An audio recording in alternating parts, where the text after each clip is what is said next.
This conference will now be recorded.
I'd like to call the Board of Supervisors meeting to order. As always, let's start with the Pledge of Allegiance and a moment of silence.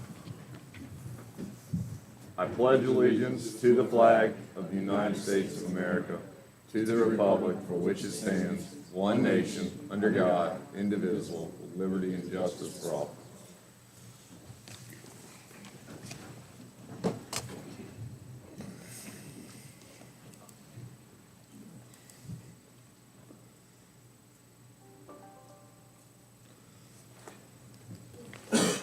All right, thank you.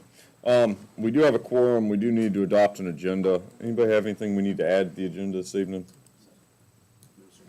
What would y'all like to do? Mr. Chairman, I move that we approve the agenda as presented. Motion's made and seconded. Further discussion? Hearing none. All in favor signify by saying aye. Aye. Opposed, same sign. As always, start with public comment. Is there any general public comment to start this meeting off? All right.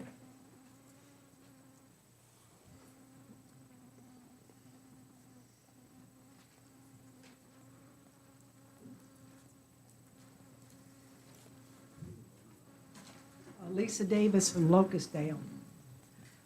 I was here last week for the first time in, a long time.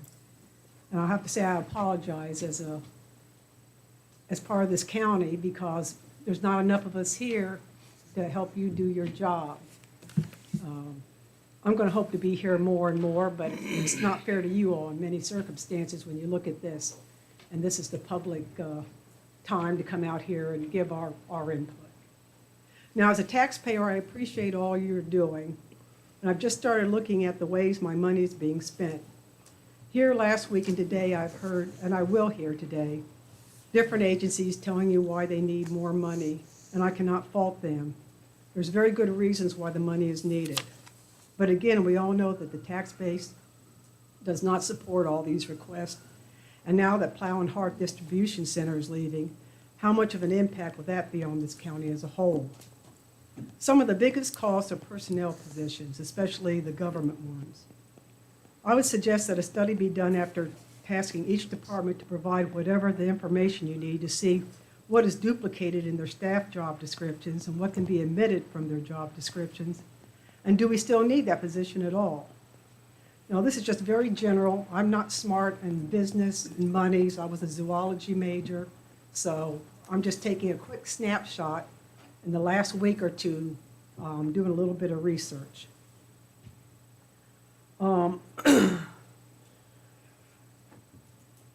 In 2021, I found a statement that there was 95 government positions in Madison County. Now, that seems like a lot to me. How much have we increased in positions since? That would be a good question to find out. And it's amazing what you start to find while researching. And I'm not picking on any position or person, but I just want to give an example or two. The Commissioner of Revenue made a 2020 salary of $77,836.43.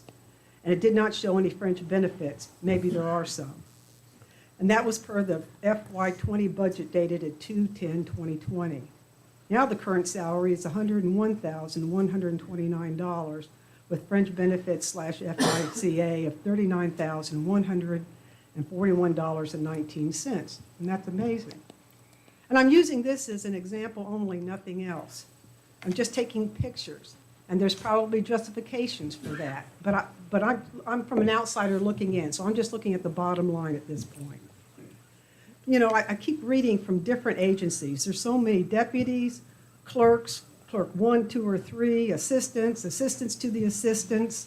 It just seems we could allocate more money to other needs if we take a hard look at just all these positions or make several of these part-time and not pay the benefits or health or something, or cut hours of operation. And this is a hard look. I mean, I won't pull the punches, but somebody has to say it, I think. It seems like government, we always add, but we never take away. I don't want to sound negative, but I personally have been through 2 personnel position cuts, and it hurt bad, really bad, but we carried on and worked smarter. Sometimes it takes an outsider who is not familiar with the budget process to look at it. I just look at the basics of positions and descriptions coupled with the cost of each. And I think it's, again, sometime you need some sort of review, and I'm not even sure what. But take a step back, and I think we're just adding too much. Things cost too much. And I'm worried as a taxpayer. You may not even know the answer here, but hypothetically, with all these agencies asking for all this money, if we could give them the money, does anybody have any idea what it would cost just in a property tax increase for us? I mean, I wouldn't know how to figure it out, but I'm just curious if anybody, I don't know, maybe you all haven't looked at it, but is there any comment on that? I'm just curious. And if not, thank you for your time. Yeah, go ahead. Well, if a penny is worth $175,000, that's where you're going with that? Yeah, so, I mean, you look at, if somebody's asking for an extra $175,000 from the board, from the county this year, that's a penny on your real estate tax. Okay, so for all these agencies that are standing up, and I don't know how much money, all grouped together, Yeah. the bottom line, I don't know if it's $1 million or $500,000. And if, you say, we're going to do it, what would you think hypothetically it would cost me in an increase? 10%? 5%? Is there any way of looking Yeah, at we're this. I'm not just there curious. yet. So I don't- Well, Ms. Davis, I mean, just to address your question, just doing the rough estimates, and we're getting significant increases in requests. But we're looking at, if we funded everybody the way that, at levels that they have requested, you could easily be looking at a 15 to 18% increase in our property taxes. That's where we are right now. We don't know our revenue projections, but we're having to work off of a very difficult year, and this is the accumulation of 3 years of inflation is now starting to catch. But I can guarantee you that we're working as hard as we can. There are certain services we have to provide at a particular level. I know that since I've been on the board, Mr. Weekly has, and the board and the staff of the county in particular have worked very hard, diligently to reduce costs and even positions. Going forward, we're going to start doing some better strategic planning and continue to do that examination and those revisions based upon what we can determine that we can do. So it's a catch-22 situation for everybody. And, I remind people, too, don't forget the fact that the state really is what causes us a lot of problems. They come in at the last minute and throw unfunded mandates on us that they claim that they're doing for teachers and whatnot, when in fact they're just shifting it to local taxpayers. And we're having to fight that battle as well. And that's why I encourage people to get involved in politics at the state level, because what Richmond does is what determines what we have to do ultimately. Well, I appreciate your all's time, and like I say, every time I hear somebody come up here with a justification, I can feel it. I can feel it, with the rationale. And I was just curious because, I'm getting flies and moth coming out of my pocket. Thank y'all. Yes, ma'am. And we're at 107 full-time right now. Yes, ma'am. Other public comment? Other public comment? All right, let's start some budget work stuff. Madison County Health Department, come up and talk to us, ma'am. Welcome. Good afternoon, Chairman, other members of the board, Jonathan, Jennifer. Thank you for inviting me here today and accommodating this time slot on your school presentation. This year we kept our request increase as minimal as we could at a 2% increase, or $4,500. We are expecting, well, really I don't know what to expect because I don't have my budget from the state yet. But I did forecast a small increase in our health insurance premium rates and tried to level everything else out through turnover and reduced expenses. The service that we do provide to the county is quite important, as you guys know, whether it be a feral cat colony or COVID vaccinations, restaurant inspections, on-site applications, communicable disease investigations and treatment. And we've had a good year. We investigated 51 rabies exposure for 2023. We had 158 on-site permits. We distributed or administered 414 vaccinations. And the primary population of our vaccines is, we do a lot of elderly and Medicare vaccinations, and we are happy to serve that population here in Madison. Our other big ticket thing is we do a lot of vital records, death certificate, birth certificate, marriage and divorce applications for our community, as well as doing pre-admission screenings to get people the care that they need in their homes, preferably. I am open to any questions that you guys have and comment, and I will do my best to answer them. Who has questions for Mr. McClellan? Well, my spreadsheet shows that you're just asking for $2,864 more, 1%. I've got, go ahead, please. This year, 229.5, last year, 226,636. We changed our budget request for 2024 based on our allocation that we got from the state. So this year Madison is contributing 225,000. Two, So you're up $4,500. yeah, Yeah. okay. Yeah. All right, all right, Um, I got one more question. Please, go ahead. So I hope you're the person to ask. Your department is the one that goes to all our construction sites and improves the wells, drain field, septic, all that stuff. How, you all, what's your timing on that these days? Y'all doing that in a timely fashion? I haven't heard many complaints that we are not, so I would hope that we are. And the state guideline is that once we get an application for a permit, that we turn that back around within 15 days. So you're the one that would field the complaints? They normally make it to me when they're upset, Okay. but I All can right. check with her. It's 15 business days, Ah, Yes. which is much different. Are you guys hearing complaints? oh, well, not as much as we did at one yeah. time. At least I haven't. I don't know. Oh, yeah. Yeah. Yeah, it must have gone through some promotions.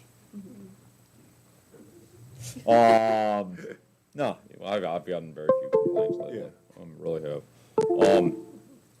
When do you think you're gonna know anything from the state? And will your number be potentially, revised? So I've heard as early as July and late as November. Oh, good, you're with the rest of us. All right, Yeah. good, good. All right, anybody else have questions? Thank you very much, ma'am. Thank you, guys. And if we can do anything to assist you, please reach out. Thank you. All right, Ms. Graham, Ms. Crop, who's starting off? Please. Testing. Here we go. A little bit of both of us. We'll go Good. back and forth. I did provide you some handouts.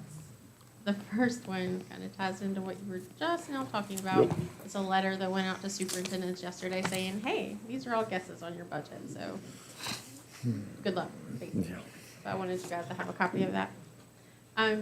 The big handout is our budget priorities, and because I know some of you aren't able to attend all of our board meetings, I wanted to provide some background information for you so you could have a packet, and that's the one that I just handed out to you. You see our actual budget in front of you on the screen, but then in front of you, you have our handout with the priorities. Just so you know, with each budget request, like the whys behind it, we are not gonna read this 13-page document together, but it's definitely something you can take with you. The first priority, and the priorities are set by the school board each year. Sometimes they change. The basic ones have not changed over time. The first one, of course, is that we want to provide academic excellence and rigor in our classroom and in all of our extracurricular activities. So then for progress in that priority, I spent a lengthy write-up sharing with you just the strides that we've made in literacy. The state in 2022, the General Assembly passed the Virginia Literacy Act, and all school divisions must move to the science of reading. We adopted new textbooks, I think it was 2022. Teachers were able to go through them last year. This year is our full implementation of the books and the curriculum. So we're a year ahead. You have to start in the fall. All school divisions are required. We've just been recently attending training from the state. There's some school divisions that haven't even adopted their materials yet. And the takeaway last Friday at our meeting was for everyone to go back and let their superintendents know they have to ask for money to buy their textbook. So I feel for those that are in that pot right now, but we've already gotten our stuff. We were able to get our textbooks with ESSER funding because that was roughly like a $250,000 purchase for us. So below that explanation is just what we want the community to expect from us from literacy instruction. And it has the 8 key points on things that we can let the community know this is what we're working on for literacy for your students and for the children in Madison. And then below that, you have a write-up from every school with where they are with the literacy instruction. That covers a couple of pages. And again, we're not gonna, for time today, but it's so you know. Which takes us to our first budget request, and I've put the proposed budget request under each priority. So the first one is one additional full-time teacher. We're saying at the primary school, when we do say that, that always does depend on numbers. We have a couple of grade levels that are teetering over 20, 21, 22 kids for early literacy instruction. That makes us very nervous. We're not a school division that hires an exorbitant amount of aides to help a teacher, because a lot of reading instruction is pulling small groups, and you've probably heard that student behavior across the nation right now is struggling a bit. So we would like to keep our class sizes around like the 17, 18 range if possible. So we do know we need to add an additional teacher at one of our primary grade levels and or a SPED teacher, depending again on numbers. So that's a decision we'll make once we know the outcome of everything. And then we're also required to do a local match for textbooks. And we know that's up because of state funding. Would you want me to go through each priority first before we chat? So priority 2, that's our wellness priority, making sure we have students with special education needs, our English language learners, kids that just need individual help in general. We've received additional funding from the governor, all in Virginia funding. We are to use that for tutoring and one-on-one instruction, and that's exactly what we're using it for in grades 3 through 8. We also have some Virginia tiered systems of support funding that we've recently hired a local mentor to help some of our students that are struggling with some behavioral issues or just some social adaptation issues, I guess you could say, someone that just needs assistance getting along with their peers. So we're using some funding for that. And then the school board has a diversity, opportunity, and inclusion task force, and that's a group of community members and myself and some counselors from schools and some teachers, and we're just working on some ideas, and there's some members actually in this room, some community members. We're just working on some ideas on how to kind of bring the whole community together with the importance of literacy and provide help and information for parents and students, making it a community effort. So under this priority, our request is for, we have an increase in our prep services. Those are services for students with special needs that are really high need, that for us to hire teachers for what they need, like autism specialists and people like that, we're talking hundreds of thousands of dollars. So we're part of a regional program that we can pay a portion, and our kids get that teacher for maybe a part of the day. We share with other school divisions, so that those that service is increasing. And Ms. Collier is actually the chair of that board. And so priority 3 is our CTE program. There's no funding request for this program, but because this is one of the goals of the school board, I think it's very important, especially for Board of Supervisors that may not know very much about our CTE program. It's really good to know all the things and the different things we offer students at the high school level. We're part of, if you've heard, the governor's lab school initiative. We were one of the very few. We worked with Germanna and some surrounding school divisions that have been fully approved to run the lab school. And it's called the Future Educators Academy. And students can enter that program their junior year. They can become, look at their high school diploma and their associate's degree while in high school, free of charge. It's through the initiative. And then they have guaranteed admission either to JMU or to Mary Washington. If they choose, I think at least JMU, that's also free of charge. 2 years, they're out and could be a teacher. So that's an amazing opportunity for some of our students.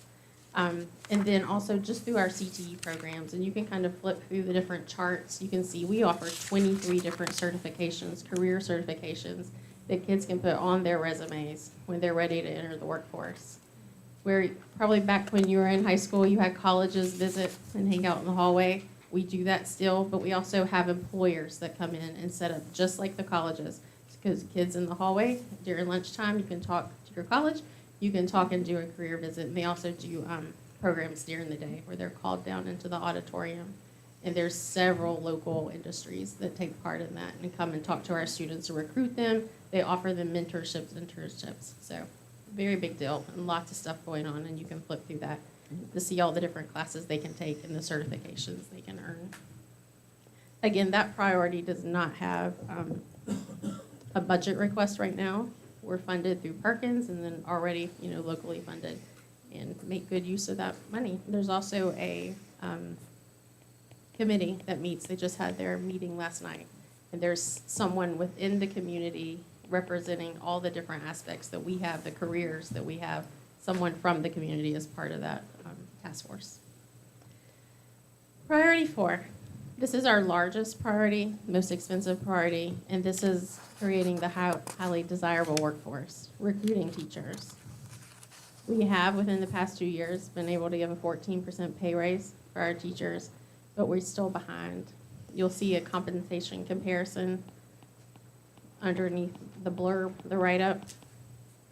You'll see for starting pay, if you need to look at our pay that's provided and then the pay in parentheses, because the pay that's provided for us is the 2%. Then in parentheses is people haven't updated their pay scales, so that's with their 2% increase that everyone just got in January. You can see we're a little better than Rappahannock for starting pay, and we're behind everyone else. But come step 5, we're behind everyone else, and we stay that way all the way through. And that's our surrounding area, and we're trying to attract teachers. We want people to come, we want to stay, and we also want to have, pick some competition for our spots. So under priority 4, that's where we're asking, we just gave the raise in January. Again, just like Mr. Jewett said, the state comes out and it's like, oh yeah, you're going to get a 2% raise. Something we weren't expecting, but that was something we had to cover if we were going to accept that money from the state. So that's a continuation into this budget. That 2% raise is reflected. In the governor's budget right now, he has a 1% raise for teachers.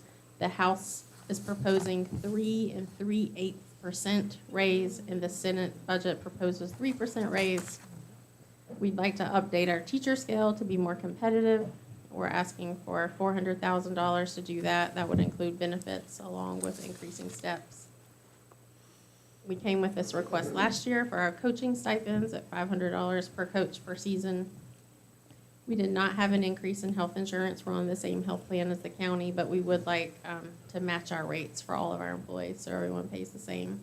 And then we would like to increase substitute pay from $14 an hour to $16 an hour. Because it is just as difficult to find substitutes as it is teachers. And that is still low for substitute pay. I saw a sign hanging over Target yesterday that said $17 starting pay. So, that's our biggest request is within priority 4. I know I'm flying through this, but you guys all look like you're just hanging on, right? Okay. And you can carefully read this evening as you sit in your comfy chair. Priority 5, this is our priority that we have our joint boards that work on this together, but this is our CIP priority. There are things, smaller things that we work on that we take care of within the school division, within our budget that we already have, and so that's our request for that is listed first.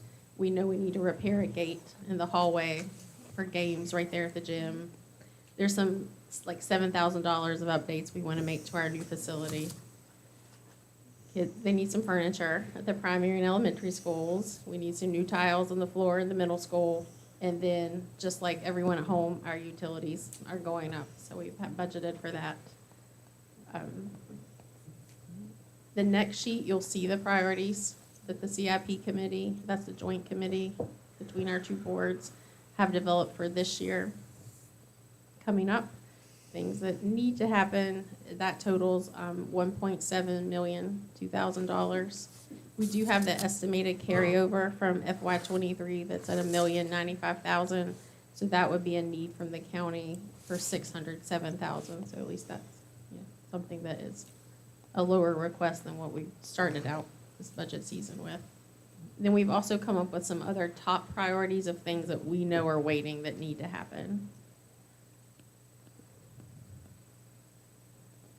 And then priority 6, that's our Character Ed American Citizenship priority. I provided you some things. The board just adopted a new Character Ed policy in January. So there's some key points listed there about that policy, and there are no budget requests for that policy. So last page is the summary. That's everything I just mentioned all in one place. And then you see The estimated funding request right now, based on the governor's budget, is $1,002,998. The estimated CIP is $607,000. And then you see those budget comparisons. The governor's budget compared to our funding we received from the state this year, the governor's budget is $411,620 less than we're getting from the state this year. The Senate's budget is up $299,202. The House budget is down $9,777. That's everything in a nutshell. Questions? That was a lot of information real Tons. quick.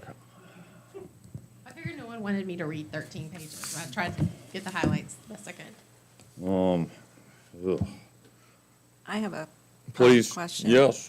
I know that the budget request that we have up on the screen has the old figure in it. Correct. Since we found out the healthcare decrease, did you mention that savings to the county, or do you want to mention what we're taking off this request? I think it's like $113,000. It's $113,679. So That's what, how we're ending up with the $1,002,998.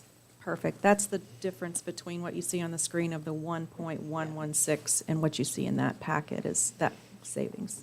Thank you. That's taking off our 10% guess, but leaving in, keeping our rates the same as the county employees. All right, Carter, you want to start there? Well, let's see. So the last page, and talking about the state funding, we got to add those two things up there, the state sales tax. You want to drop that down a little bit, whoever's running that. All right, go down a little bit. Thank you. I mean, well, then up, I'm Too sorry. far. Keep going. There you go. Yeah, see, the state sales tax, 2.7, and the state funds, 9.4. What does that add up to be? Which one of these numbers is that number? The governor's proposed, the Senate proposed, or the House proposed? That's the budget in front of you, the superintendent's recommended budget is based on the governor's proposed budget. Governor's of 12,000,002. Correct. Okay, so, if I'm not mistaken, is that,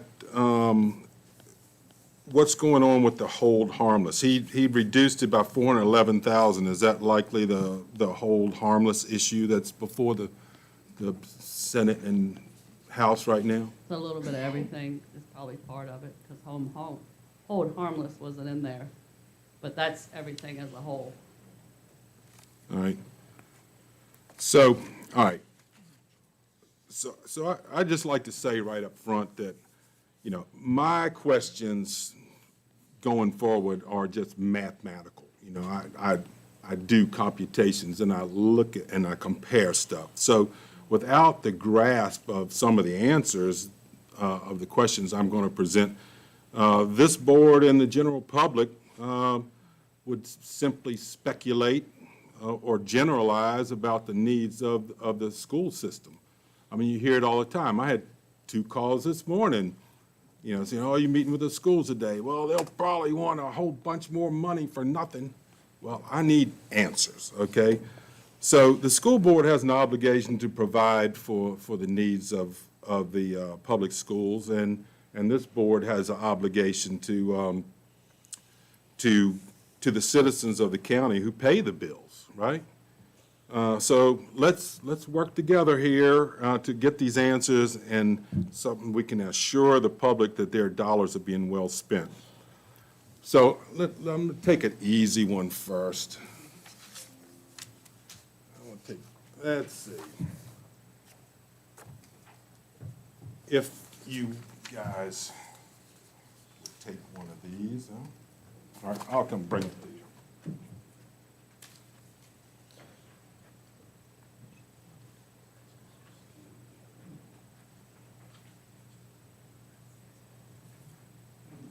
Let's see, you guys guys, I gave y'all one. Did I give you one, John? I'll bring it up on Well, the just- screen if you like. I think, can you put that, yeah, I sent it to you in email. You put it on the screen. We'll get that Fine, on. too. So, I look at, I have always been a total compensation guy, okay? So, you know, you could pay me $1 in wages and pay me $50,000 in fringe benefits, and my total compensation is $50,001, okay? So I went through this budget here, and go to the next page on superintendent's budget. Okay, you see, they're all functions. Drop it, I want to see the heading on it a little bit, the heading. Go. Instruction, function 1,000. So as you can see in this thing, I went down at the bottom and put down instruction, you know, function 1,000 instruction, put in the labor, put in the fringe, and it totaled 42%. Then I went through every function and added up all the labor, added up all the fringe, and the admin function of 2,000 was 45.9%. But then I averaged the whole thing, and it came up to 40.7793% total fringes. But when you look at the school, I asked Tina to send me, and Jennifer, the school and the county, what the fringes added up to be. And the schools added up to 36%, the county 35%. So the school added up to 36%, but the budget says 40. So there's 4% in there that I can't account for. So could you help me out? When you ran your bottom numbers, that 11,853, 913, 11,853. Yeah. did you base that on the FY '25 projected? I think so. Let's go back to the superintendent's. Yeah, see, that, I added the 192,080, 87, 8976. Yeah, I added all that up. When I gave you the, I did a couple of things. The numbers, and I think I referred to this in my email, I based it on 23, 24, current budget, You gave me the numbers for 23, 24? correct. Well, Because that's what I know for sure. well, then, but something's in here, Tina. Something's in those fringes. You computed something in those fringes. You used something. That's what I wanted so I could compare it to the county. I mean, you had to have used something to get there. All right, how was that computed? How was that 4 million in the first one? 4,987,658 in fringes for function 1,000. How was that arrived? I did the same. Derived. I'm sorry. All right, do you want to talk about the FY '25 budget, or do you want to talk about the percentages that I gave you? I am trying to compare the FY '25, yes, the FY '25 budget is what I want to talk about, yes. Okay. So I go through and I do the percentages, and it's what it is. I don't do a percent, I do a percent of the FICA, and I use actual health insurance. I use the VRS percentages. Okay, so you gave me 16.62% VRS employer. What is it really for FY '25? What was that percent for FY '25? It's still 1662. All right. What about health insurance? You gave me 9.6. What is it really? I haven't calculated it for FY '25. 9.6 is actual.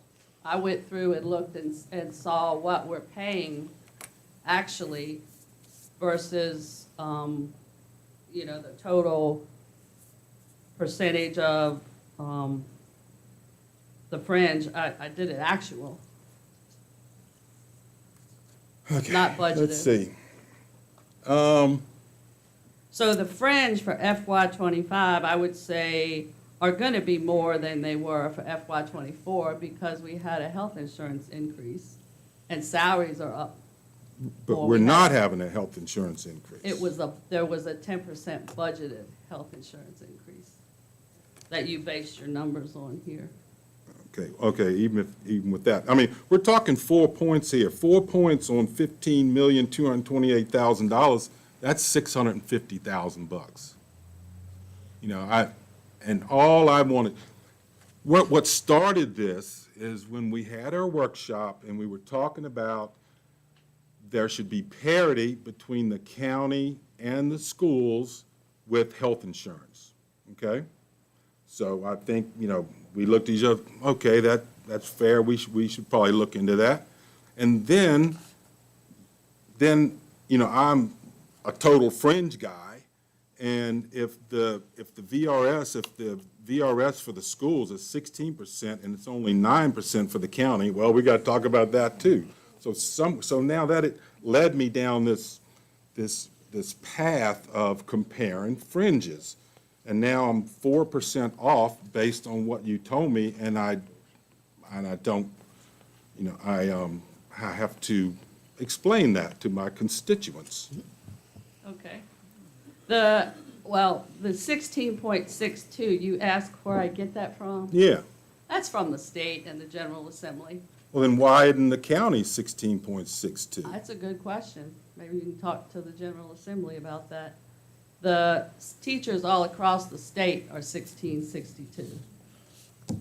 Teachers traditionally have a higher VRS rate than counties do. We would like that to be lower also. VRS is VRS. I don't No, know. it's not.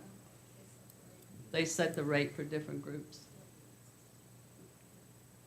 All right, well, that's exactly what I need to know. But I need to know the right rates here, so have a good comparison.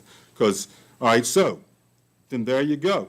So the schools' employees are getting 16.62% put in their retirement pay. The county is only getting 9.2 put in their retirement. So why shouldn't we pick up extra health insurance for a county to help their total compensation package? Right? I mean, The amount, the VRS rate doesn't have anything to do with the amount of retirement that people receive. People that have a 16% retirement rate aren't going to get a different, higher retirement because they're paying 16 versus the county that's paying 7 or 9. 16 is what's being put into their account on behalf of the employee for the employer. Right, but Okay, the retirement formula is the same when you retire, right. based on whether you're a Well, Plan you guys see 1 what I'm or saying? I Plan mean, we've 2. got a disparity here in two different things. One of them, we're being asked to true up without consideration of the other, so, Looking at the full package instead of just Yeah. a component of. right. So I would like to have this updated, if you would. And, I mean, if you've got a budget, you've got those numbers in there, just go get a percentage for me and stick that in there, if you would. Right, Okay. and that's what I did. I based it on 24 because I had actual, not 25. And I think the email even said 24. But anyway, I can certainly do that. Well, we're talking 25 here, okay. Okay, so, we received, I don't know who sent it to us, sent it to Jonathan, but we received a dump of all of the positions within the school system, and I added it up, and the ones that were at the bottom that were part-time and stuff, First, I put 1,040 hours against that to get a total. Then I put 2,080 to get a total. And all of that totaled up to 14 million, where if this comes up to 15,228,000. So my question is, what is missing? Could it be stipends that are not in there? Why $1.2 million difference between the employee list and the budget? Stipends. Stipends. And head, stipends and, coaching stipends and department heads, Department head stipends? yes. And I haven't seen your list, So but it's I'm $1.2 assuming. million. I'm not even sure, I sent that, Jonathan, so I'm not even sure if I have our open positions on there, like, we place all the open positions. So How many open positions y'all have right now? We've hired a few.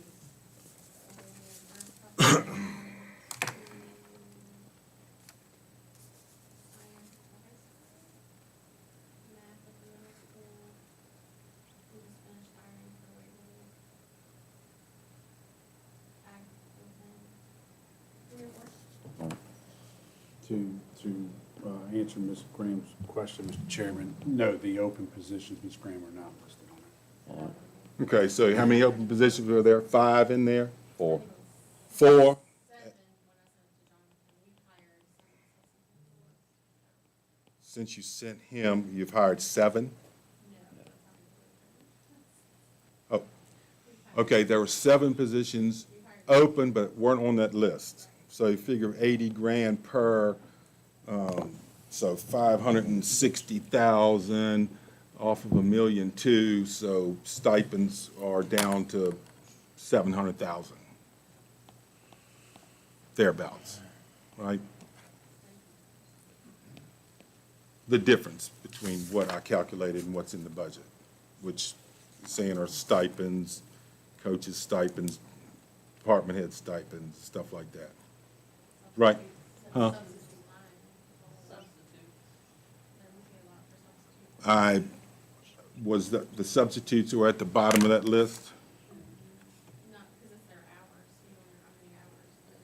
Right, that's the reason I did 1,040. We have a filled position, we have a long-term sub position in there, so there's a lot of factors into that. Okay, well, okay, so I guess, like I said, when I started this, like, this board and you guys, we need to be comparing apples to apples so we can advocate, talk to the constituents and say, yeah, this, I mean, we're not getting complete information, and that's not fair. Okay. Not, How so? Like, I don't understand. Well, by not putting the complete list of positions on that list that was sent to us. So you wanted a list of all of our substitutes, but I still wouldn't be able to give you how many hours they're gonna work in our long-term Oh, I know, subs. I So, I mean, wagged if that. you want something like that, we can go through how much we spend on subs and stuff like that.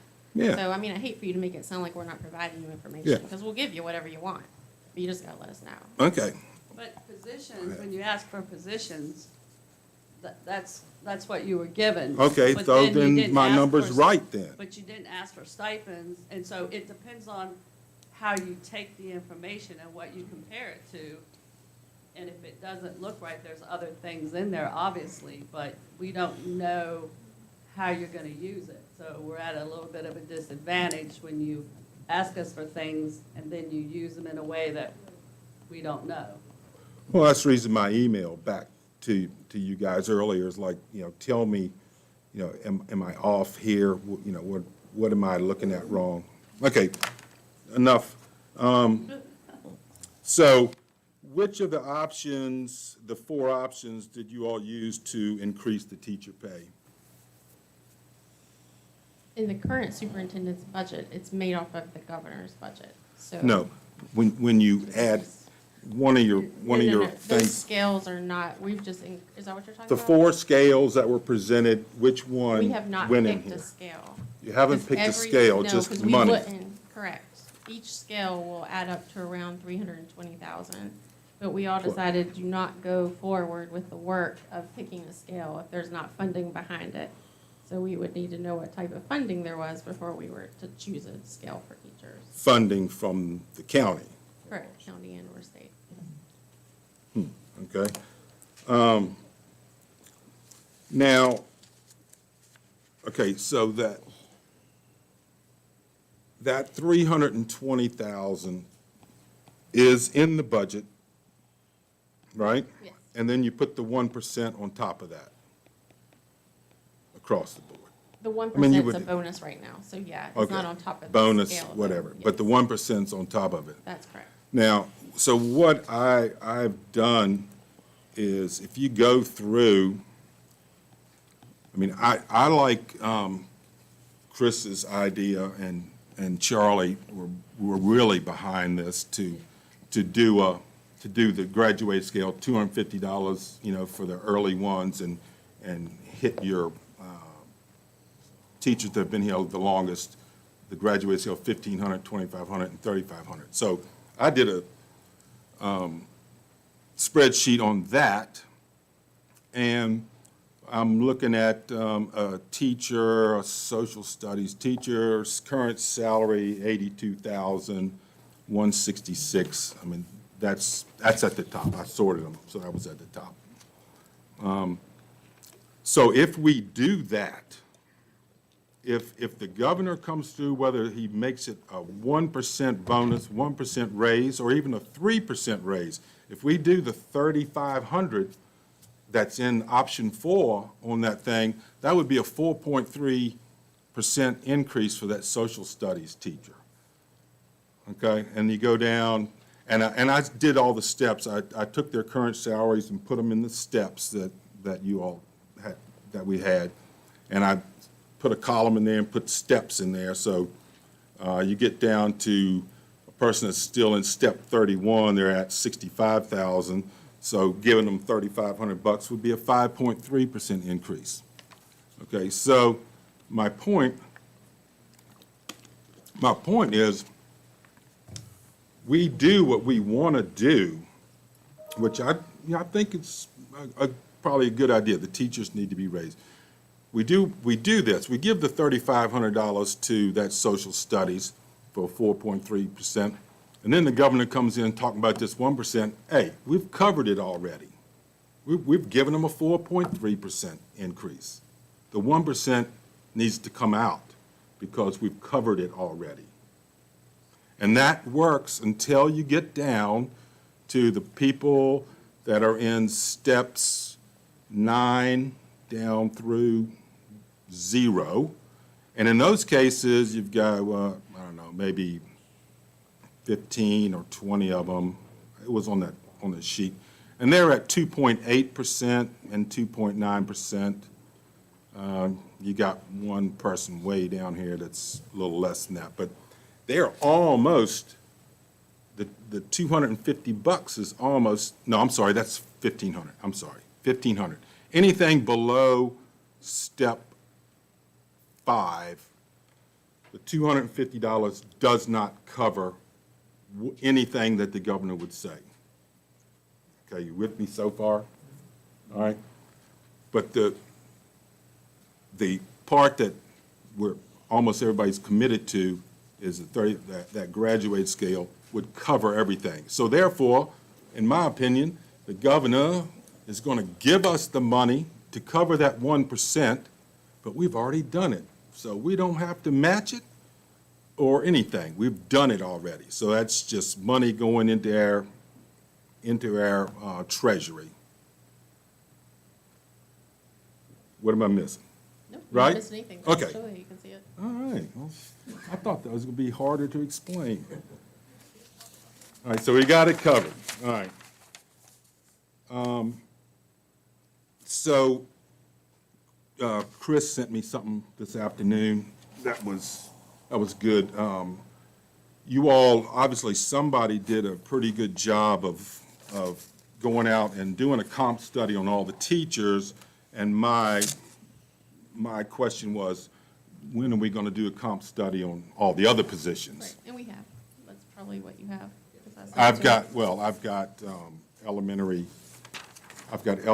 middle school principals, high school principals, and assistant principals and stuff, which, oh, I didn't see the second tab. Okay, all I right. printed it I for did not you. see that. I have a copy for you. But primary school's not in here, Primary just schools. saying. That's elementary. That's all it says, Elementary? Elementary. They lump that all together. Okay, Ms. Crop's bringing you the one where you have For the the back. executive salaries below it as well. So you have a copy of the assistant superintendent averages, okay, executive secretaries, directors, and supervisors as well. all right. Thank you. No problem. So you all have done that, because I was going to say, between Jonathan and Jennifer, they did a really good job of comp study on the county side. Let's see, all right, so with that,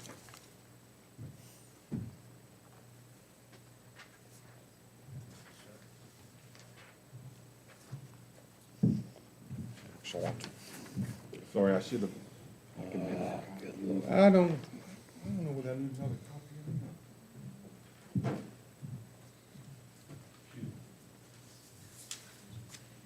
Oh, okay. I've got that. Yeah. Tab? You printed your Yeah, tab? no, I have it all. Yeah, I've got that one. Thank you. You're welcome.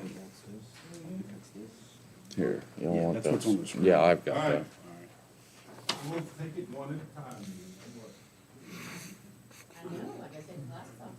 What?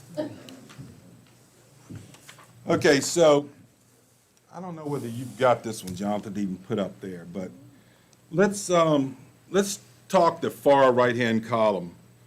The school boards ask, well, let's just talk about the old budget then. I got $1,116,677 in there, okay?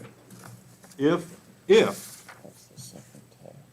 that was the total county ask, and we did this, to Ms. Davis's point, we would have to raise taxes 6.4 cents per hundred, and that would be on top of 74 cents, which is currently the rate, which would be the new rate of 80.4 cents a hundred, which would be an 8.65% increase. Average home sales price in Madison in 2022 was $420,065, so their taxes would increase $269. That's if we went with the whole thing, just like it is, right? Now, let's go in one column. I have put in a $400,000 allowance for attrition and unfilled positions. Each year, the school rolls back a substantial amount of money due to this, which you all always do, and everybody appreciates it. In my capacity as finance director at Skyline Cap, that is an absolute. We have attrition and we have positions that go unfilled all the time, and it results in a substantial amount of money. So $400,000 off of it. The next, I've got the 54 coaches at $500 each. I took that out. That's $27,000. There's the 1% salary increase across the board. That's plus the fringe. That's $199,000. And the dollars from the state that covers the SOQ positions that we won't need, that's $64,000. So I've reduced the county obligation to $426,000. And now that would go down by another 100 and whatever we said, 113. So now we're down to 313. So if we come up with an extra $426,000, that's increasing people's tax rates by 2.4 cents per hundred on top of 74 cents. which the new rate would be 76.4 cents, which is a 3.24% increase. And on top of a $420,000 home, that'd be $101 a year in additional taxes. So that's what I've gone through. I think I'm done. Can I ask a question? Yeah. On your chart, the inner column, you say don't fund 400,000, don't fund any of these, but you're saying 427,994? Correct. That's my reductions. Yeah, I cut I cut it 700,000, Right. So, almost. so basically, don't increase the pay scales at all, you're saying? No, I learned a long time ago that we can't, I'm just telling you that typically through attrition or the inability to fill a position, you're going to realize a savings of 400,000. That's because you won't be able to, either people leave and it takes a while to get them filled up again or whatnot. So, no, well, where I was going with that, Chris, is I was told or lectured, I was given a lecture a number of years ago. It's like, you can't tell us what we're going to fund and what we can't fund within our school system. All you can do is say, we're going to give you this amount of money. So you go ahead with the, right, no, I didn't have that in there. I'm just saying, I think these are adjustments that could be met and still do the teacher increases, personally. Taking into account that y'all roll back about 400K annually every year. This year, you've rolled back, what, 1.12 or something? Taking that into account, so you would be rolling that into your salaries instead of taking in additional county funds. So instead of rolling it back, Yes, Yeah. correct. but can you count on that? Is that? I don't know if you can count on that or not. You all consistently, and I think responsibly, turn back about anywhere from 2 to 4, and this year substantially more. And what we know, of course. Yeah, and go ahead. You have a question back here on the million. Did you get it? There you go, sweet. No, exactly, but y'all do consistently turn back that money. Instead of putting that into CIP, the assertion is to utilize that money to take advantage of the pay study y'all have done for the teachers. Yeah. So you're saying this proposal funds us 426,377 plus whatever we turn back? There shouldn't be much to turn back. Correct. That's correct. And that's the Yeah, gist, that's right. 100%. I don't know, that's my 2 cents. You can't keep it on the basis you have to spend it down. School boards can't have a balance remaining on these. It all rolls back. But that is the assertion being made. And I think the other side of this, and it's good to see on the CIP side, is that you've brought that number down back on the return back. Who else has comments? That's pretty good. That was heavy. Chris, Anita, either of y'all have any comments on this? It's just a couple things. I mean, I'm a conservative guy. I hate raising taxes. I think it's, people may raise their taxes, their money. At the same time, we're in a capitalist society and a free market society, and so I think, as a school board member, part of my job is to make sure that we're competitive in terms of paying teachers. We've done comp studies, and you can see in that chart there, we're fine. As you say, we're pretty good at the 0 point. We're pretty competitive. But we fall off after 5 years. We fall off, and we're not competitive. It's between $2,000 and $7,000 per year after the 5-year point. So somebody said the other day that schools aren't a business, but schools are a business. I mean, we take money from taxpayers, and we have a product, and our product is educated graduates, and part of that is teachers, I think. And so what businesses got to do is businesses have a couple things. Businesses have to account for inflation. Businesses got to be competitive, and we got to have return on investment. And so all those things are our responsibility, I think. And so I think we've got to find a way, in my opinion, to be competitive with local communities. I'm not talking about Charlottesville or Fairfax, but I'm talking about Greene and Rappahannock and Orange, probably, what we kind of talk about. That's hard. I know it's hard. I don't take this lightly at all. I hate it. We have choices. We could say, look, we just can't do it. We can't be competitive, and we could then appeal to teachers' matters of pride and all that stuff. It only gets you so far, though. That's not, if we're a business, you can't go to your business people and say, hey, you know what, I'm not going to pay you as much as a guy down the street, but love your business, and stay with me. That's not fair in a business world, I don't think. And so I've taken it. It's serious business raising taxes, and I don't envy your job at all. It's a hard thing to do, and I don't take seriously the idea of asking for money. But if we're going to be competitive, it takes money. And so I think your point is good with the fringe benefits. I think it's a fair, good point. I think we got to go back and look at that because I think that's fair, and we don't look at that to make sure it's apples to apples. But I think there is a need to raise teacher pay for sure. And inflation has been bad. Somebody said 3 years of inflation. That's true. And counties are and unfunded mandates are terrible. In terms of what the state asks us for money, but it's reality. And so all those things, it's a bad spot. We're in a bad spot in that way. And these are hard choices to be made, and none of them are good. Nobody wants to see their taxes go up. At the same time, I think we've got to stay competitive, and that's the basis of this whole the increase, I think. I think we sympathize with you on the county side, at least I do, on the basis that you do need to be competitive. I think one of the first things y'all started on, I don't know, this pamphlet of information you've provided us, was that teacher salaries have gone up 14% in 2 years, and that's pretty aggressive. And every year, it seems to me, I'm trying to remember the last year that schools, we know about ARPA and flat funding from the county, but there was pay increases that went with that as well.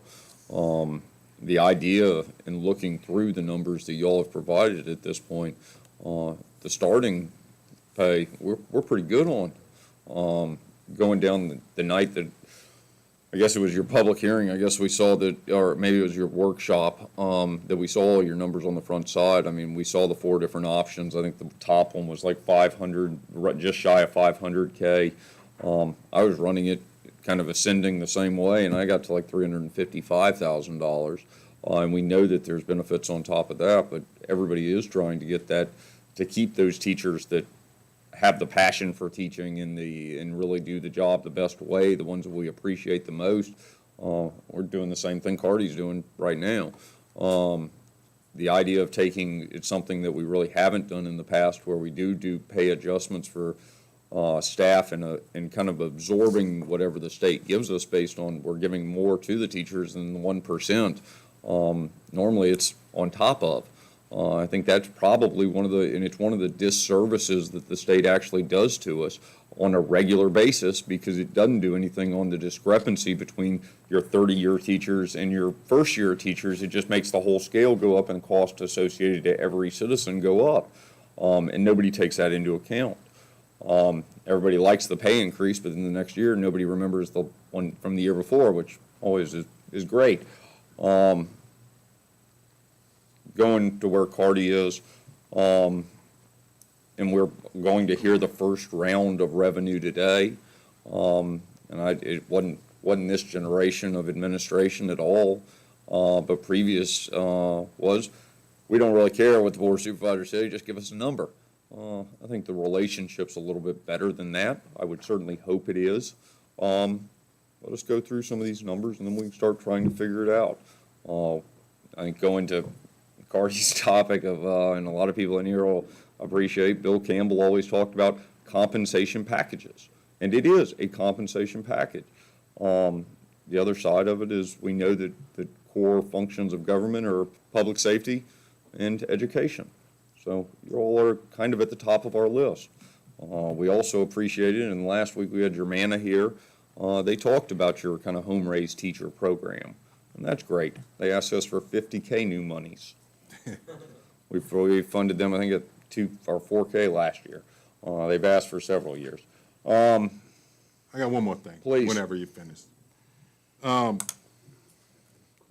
Please. What, Tina, what is, I've heard many people tell me that they think we're top-heavy in admin, in their school system, whatever. Don't know that.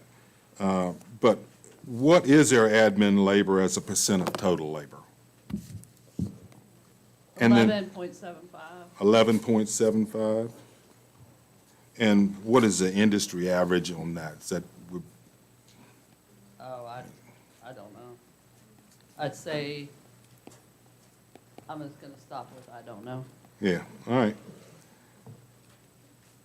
You got more down there? Okay, now, that's it. Can I ask one more thing? Sure. Your point is, I just want to have, if we rely on the rollover money, how can we plan on that? I don't know how you plan on that kind of pay basis. I'm not sure that's feasible. You know what I mean? You want the, go ahead. No, And I'm go gonna ahead. ask you, I'm gonna answer the reality of it. Go ahead. Now, you take it. I've talked enough. The reality of it is, the Board of Supervisors has come through every time anybody has asked. Any time. It is very rare that we leave somebody out to dry. We've asked in the past from multiple, not just the schools, do your best. And when we say do your best, stick to your budget. We know that there's gonna be challenges that come during the middle of the year. I haven't even started striking at the upcoming CIP needs. I mean, there's big ones in there that can be cut pretty quick and big numbers. That's kind of what it is. I mean, I hate to say it, but Madison County certainly is not going to leave you out there and say good luck. We're all playing together on this thing. I think you've got 3 positions open right now. You probably should think very, very hard of how to use that money. I'm sure there are tools in the toolbox to bring some numbers down. Go ahead. Just had a question. So health insurance in the proposed budget, because it was unknown, neither one of us had our premium estimates from the provider, was at a 10% number. So before getting that news of the 10, or no increase, what is that total amount for that 10%? 113, wasn't it? Let's go some one.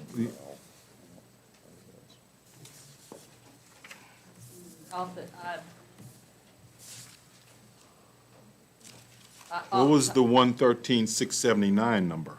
Wasn't that it?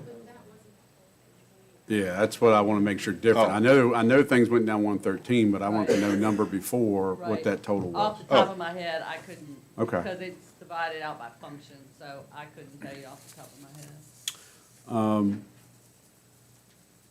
I guess my next question, Oh, yeah. I'm just trying to take in all this information here, so I appreciate everyone. The sheet I'm looking at now is I guess we could say the school's market study. You have 2 tabs, the principal pay, teacher pay tab, and the non-principal admin pay. Is the schools communicating anything with that, or is that just observation data you can have? I'm hearing the chairman just said, maybe there are some revisions. Are there any planned revisions? Is this part of it?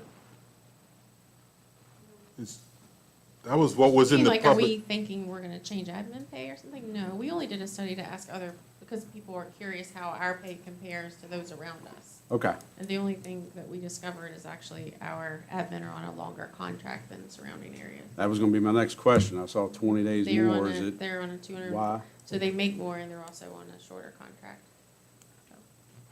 But, there's a but. But their school systems are substantially larger when you're talking about But their Culpeper. schools aren't substantially larger. Well, And the duties of an administrator aren't different.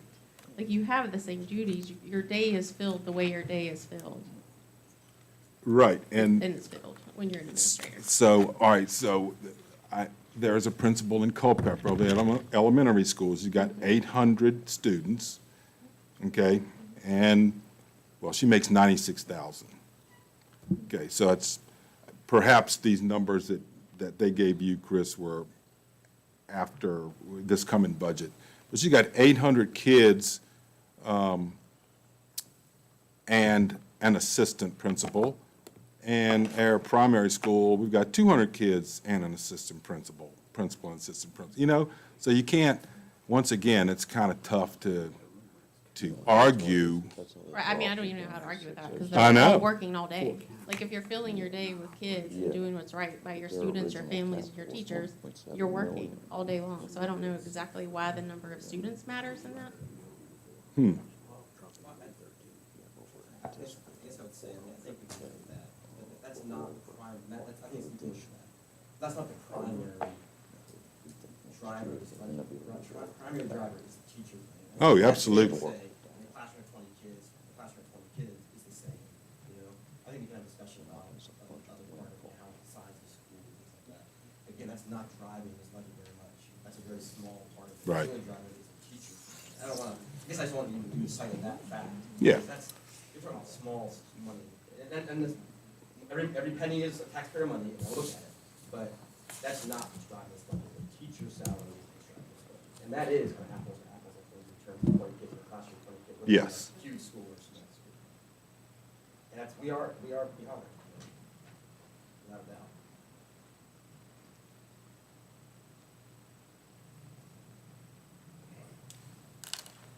All right, what else do we have? Anybody else? Anybody else? Thank you all very, very much. We'll do our best. I'm sure y'all will as well.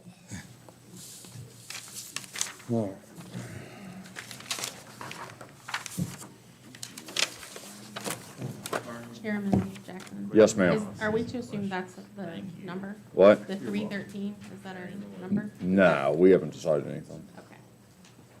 No, we're what, 4 meetings into like a series of 9 or 10 of these things. It's great.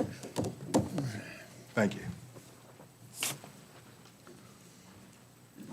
All right. Always a pleasure. Yes, Isn't it? ma'am. Thank you. Livingston? Come down and tell us about information technology. New position request.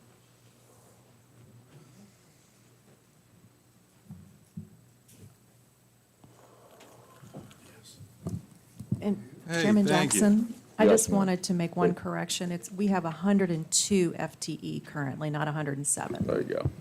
Thank you.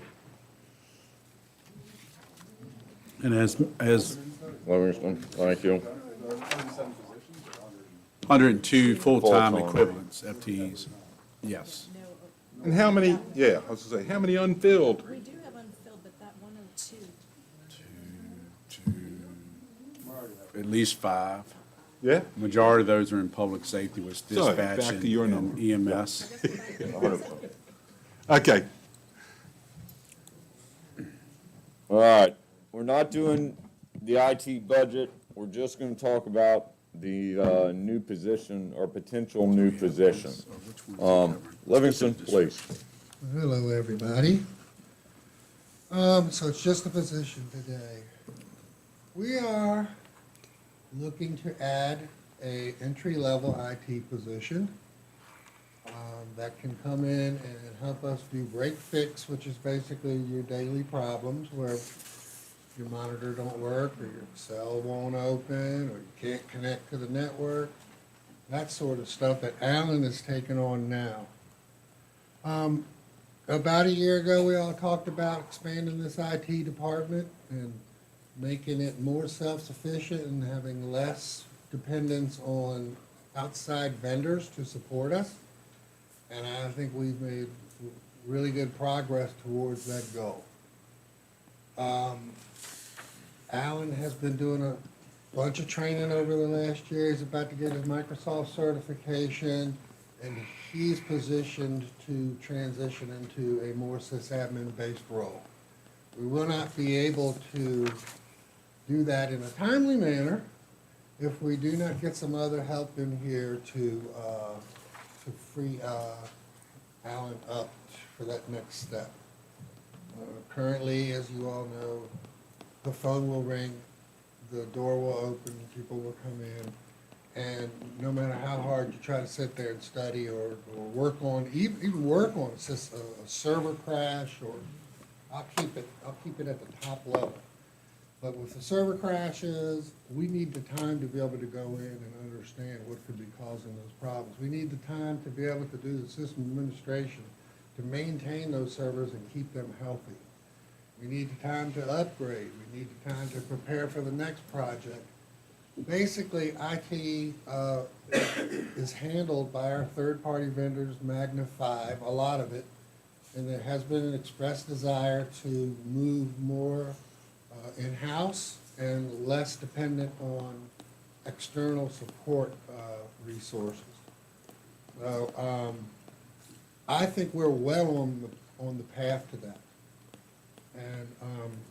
And this position, if you guys choose to go this route, would free us up to stay on track. Now, with that being said, what do we gain by that? Well, I'd say it's gonna take at least another year, but I would say that we will be able to, if I'm looking at my budget numbers right here with $145,000 we pay to A&S. And that's probably, I don't know how, we spend every dime of it, pretty much with that. But I would say that the position, if we can get this position in here like it's stated here, for the money that we are gonna pay this person, I'm gonna say I am really confident that we can save that money over the next year. Our goal would be to pull in all of the servers, three heads to this monster. You got your system administration, which is your servers, your ERP, your web interfaces, all of that stuff that needs to be administered. And then you have your networking, which is your infrastructure that you plug into the wall on, and it plugs into something out here. And the third would be the Mitel, the phone systems.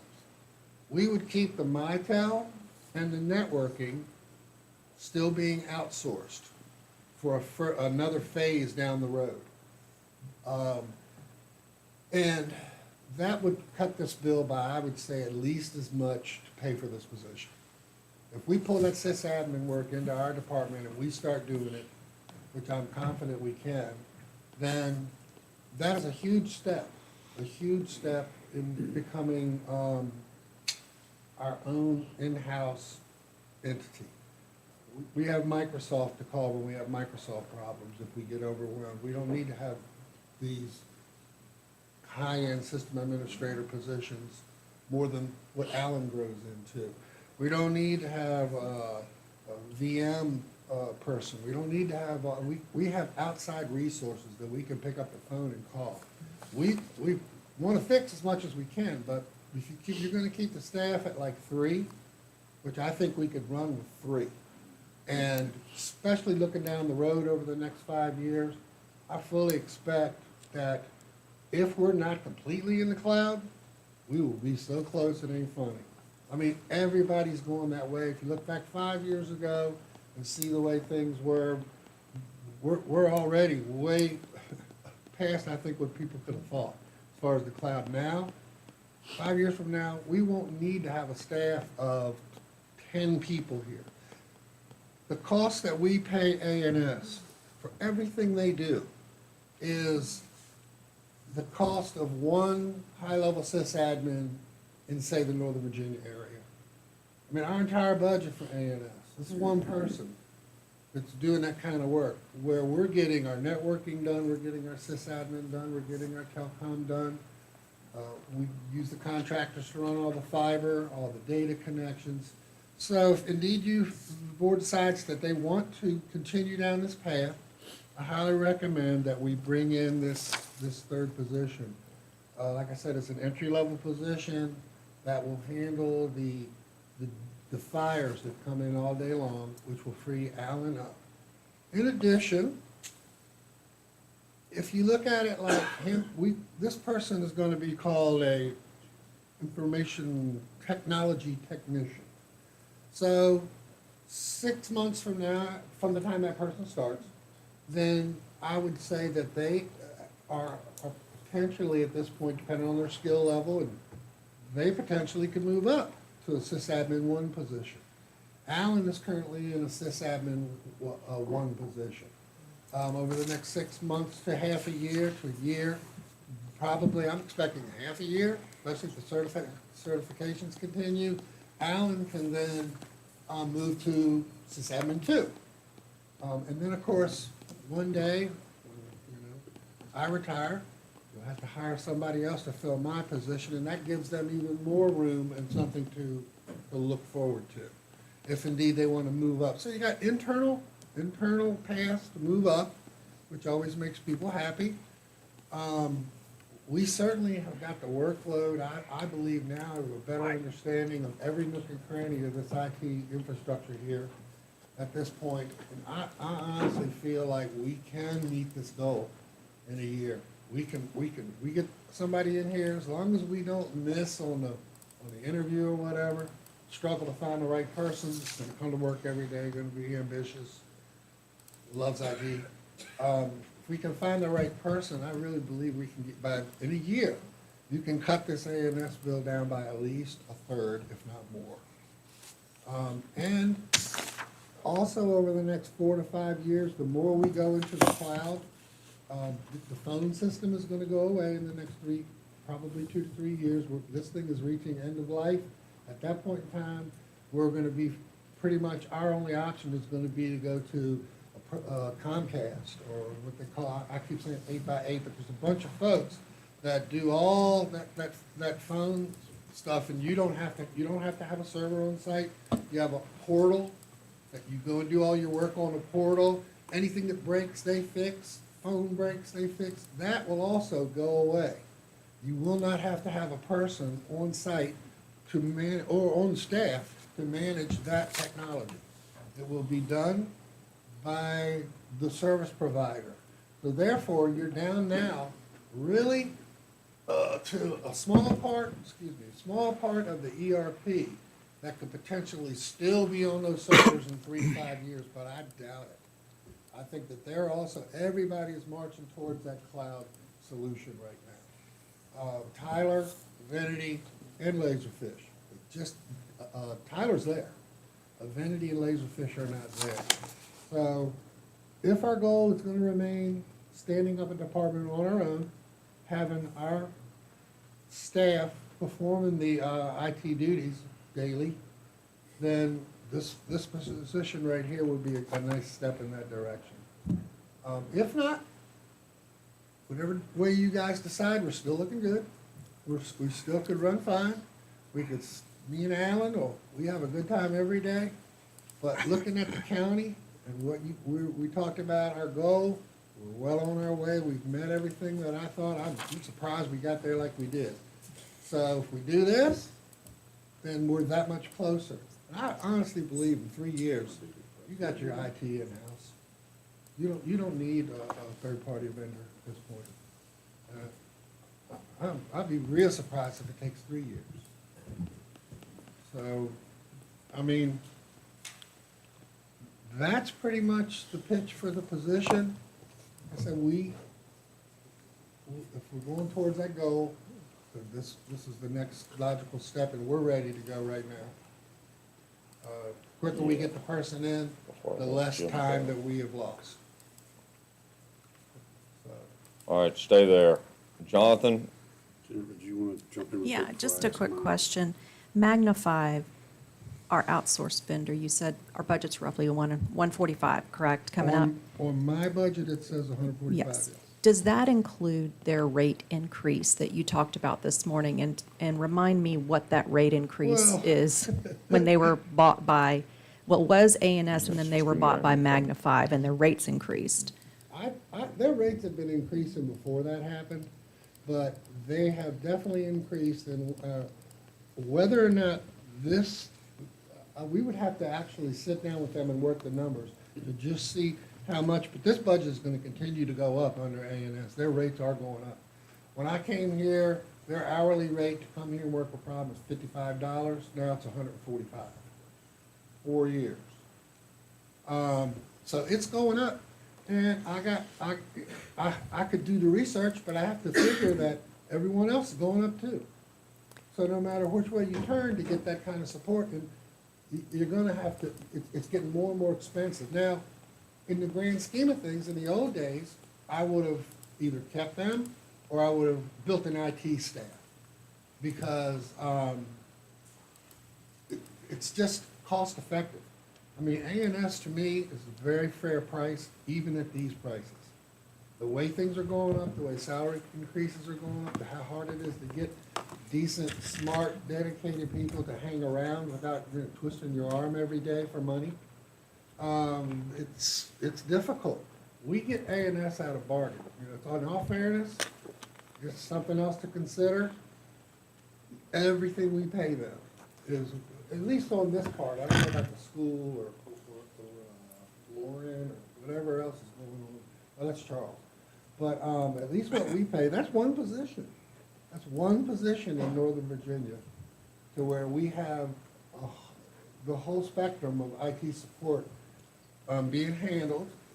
My biggest problem is I can't get answers in a timely manner a lot. But that's it. And for what they do, we're getting a bargain. Something else to consider if you decide to keep this direction or change this direction. Go back to the way it was. We can run with A&S and we can run with me and Alan. But if the goal is to stand up our own IT department and be totally self-sufficient, we're ready to roll right now, and this position is the next step. Mr. Jackson. Please. What I want to throw out there, because Bruce has pitched this, and I always look to lean on the expertise that the board has among them, and I appreciate Mr. Jewett's time spent with Bruce. And one of the things we'll have to follow up and quantify is efficiencies, not only with this position, but as well as the cloud-based versus on-site prem, and who will be working on those. The thing is about progression. I think it stuck out to me in developing, last year we developed this structure. It didn't mean we were hiring a system admin 1 and a system admin 2, but we created a structure and starting with that system admin 1 to develop them into the system admin 2, which would complement you and as part of succession plan. And I think that's key when we consider this. Obviously, it's dollars and cents when we get to the end of the revenue and expenditures. I fully understand, expect, and appreciate that.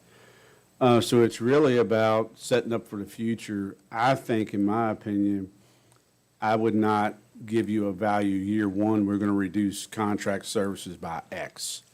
I do think it is fully expected year two, because you have to get your staff up to speed. So right now, if Alan's doing break and fix it stuff most of the time, and Bruce is now inundated with ERP and some break and fix if we have multiple things go down.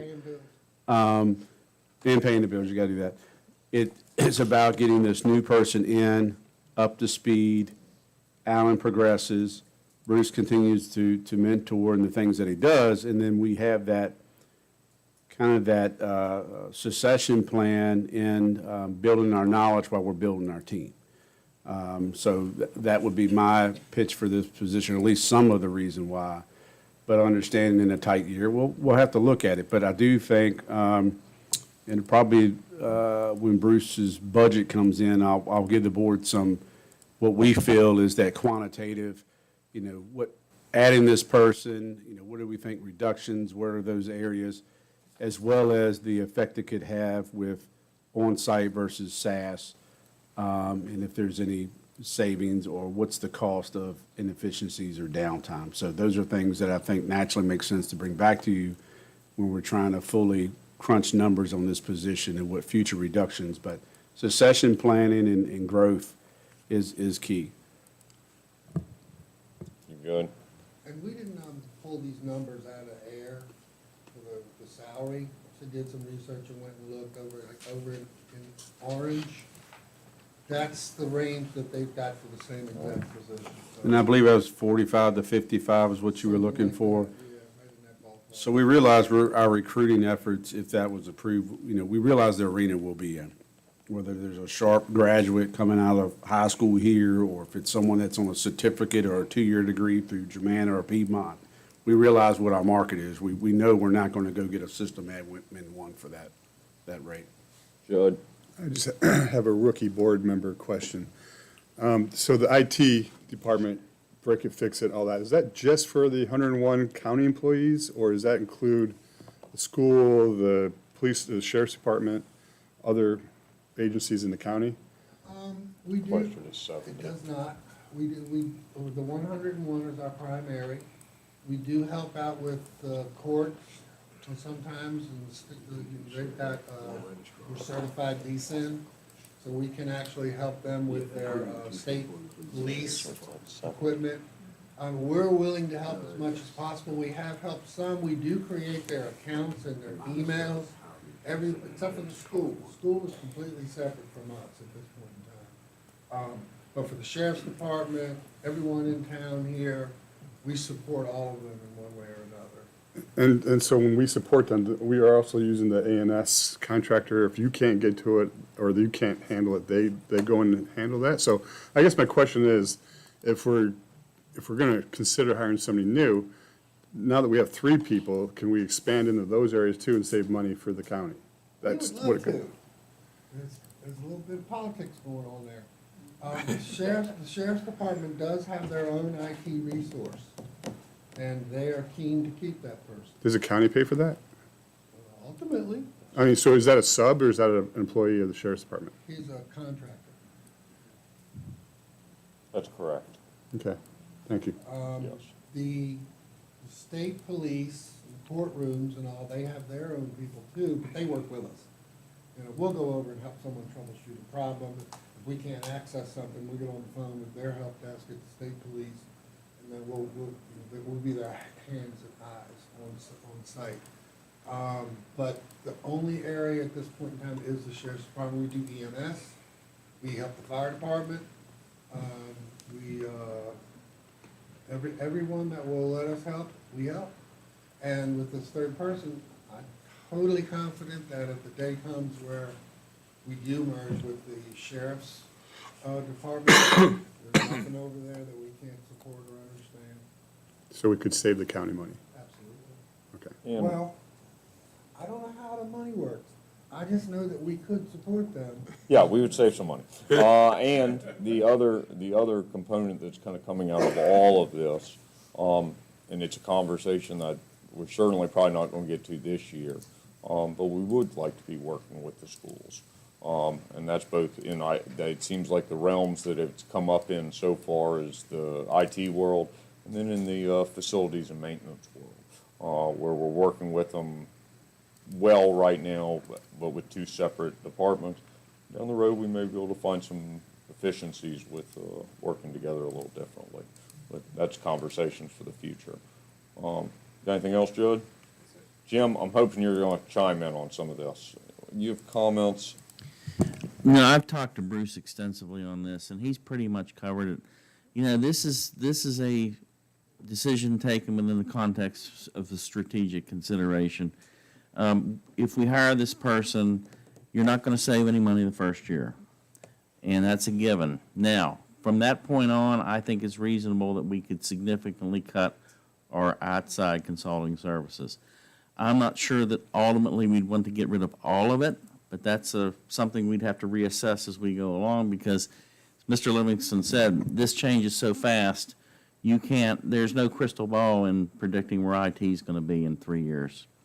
But yes, the other concern that I have is that we do need to have a succession plan in place.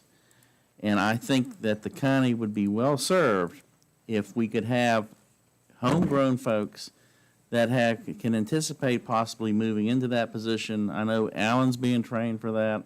He's competent. I have every confidence in him. And if we could set up a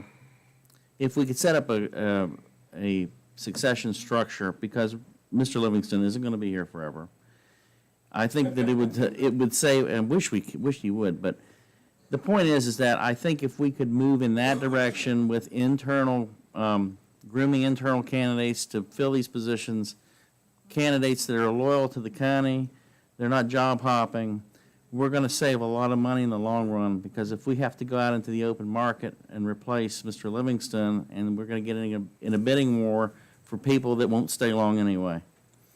So I think it's on the right track, but we do have a lot of issues that we need to work through and plan for. Yes, possibly collaboration with the school system. Where are we going with the cloud services? I know that Ms. Warren is looking at proposing to move Tyler into cloud services, which may be a good thing to do. We just need to assess that. I know that there's some performance issues. But this is a situation where if push comes to shove and we don't have the money this year, we don't have the money, the floor is not going to fall out. But I think that long-term, this is probably where we want to go. But thank you, Mr. Livingston. You've done an extensive amount of work on that. And I also want to call out Alan Berry. He has really progressed and has performed very well in that position. That was a good decision we made.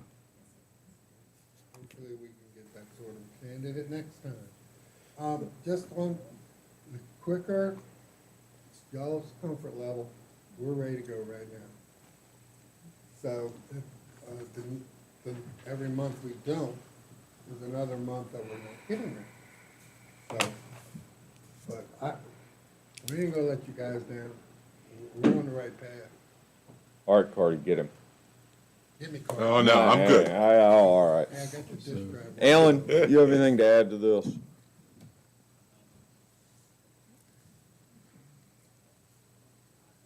been Yep. covered extensively. The only other thing I would add is, I think the direction the IT department is going is one based in continuous improvement. While I'm training to basically move up the person, if we hire them, I will be training that person as well so that they can move up as well. So it's more, we get somebody, we train them up into this position, so we don't have to basically go out and fight orange for $100,000. That's all I would say. I think it's been covered very well. Mr. Weekly? Mr. Chairman, I'd just say in closing, I know, I don't think we had an IT person before I left as a board member, but we've moved from computers. Now we have phones, we have CCTV, you have the handheld devices. What I would say, I mean, and I appreciate Mr. Livingston, and, you know, they're ready to go. The purpose of the day was to introduce this full board, really, you know, give you in depth why this request was made, provide the job description so you all can review, pose any questions you have. I can't recall when Bruce is scheduled back, probably in a week or so for his budget work session. But if you have any questions, you know, it's really information a day, absorb it. Any questions between now and his scheduled budget work session, that includes us coming back with some quantitative numbers. And really maybe let that overlap with his budget work session. And then ultimately, as you move towards a final budget consideration, we would look for your direction if this position is in or out. So I certainly appreciate, you know, trying to do it now, but what I have before you would be a proposal as a new position starting July 1. Please. And just to follow on what I believe Mr. Weekly said, I think this is an opportunity for this particular position. We should really look to recruit into our own high school. A student who has the technical aptitude and the desire would be someone that we could actually bring into this position and train and move them up. And it would help somebody locally. And that's, again, goes back to our new culture, I think, of trying to grow within and nurture our own people. And that's, I'm going to shut up there. All right, everybody look it over, be ready to talk about it when we get to the IT budget here in a couple weeks. Livingston, thank you. Yes, sir. All right. Who would like to start? Brian, Ms. Murray, come on up and talk to us about revenue, please. Can the Yeah, board by see all okay? means. Do we need to adjust our light settings? Are we okay on that? I know for me, sometimes I kind of squint, but I want to make sure y'all can see that okay. Come on, Steph. Come on, Brian. We're rooting for you. They you need- said they're fine, so thank you, sir. From Bruce? Oh. Oh, okay.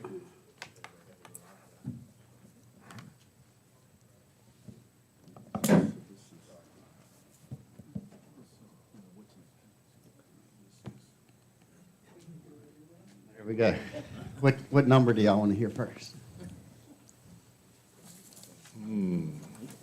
Is the one on the website the same as what's in the I packet? was speaking of song, not actual. So, All right. just to All right, clarify, hold on. Please, Ms. Warren. there are a few edits from what was published in the packet, and we'll talk to those, but I wanted to start with Brian Daniel, if you could talk a little bit about personal property values and the impact on taxes, as well as the impact of plow and hearth. Sure. I think in the packet there is a sheet that kind of outlines some of the personal property, basically it's examples of personal property vehicles and what a tax rate change would be.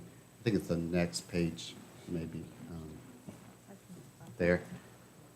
You know, so currently our rate, we went down to $3 based on accelerated appreciation of vehicles, which had never been done before. Or at least we've never seen car values increase. And then in '23, we did actually see, you know, cars were going crazy. It seems like that has gone back to a more normal depreciation. Looked like, so I did an analysis of prior year-over-year car values. And so cars that we had prior year, they had depreciated 11% on average. And that doesn't mean everybody's tax bill's going down 11%. That just means on average, to get collectively, the cars are depreciating 11%. And again, on the, anyway, so like, I just had an example of a. Can you give me just a second, Brian? Sure. I'm going to pull it, I will find it. That's fine. Again, you can imagine most 11% is our depreciation that we anticipate. So we did look at basically a tax rate change of 333, which is an increase of 11%.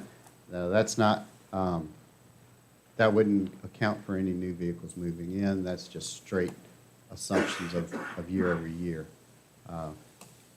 But we do show, since we get that pulled up, we will show you what a tax rate of 333 looks like on an individual vehicle. As far as, and I want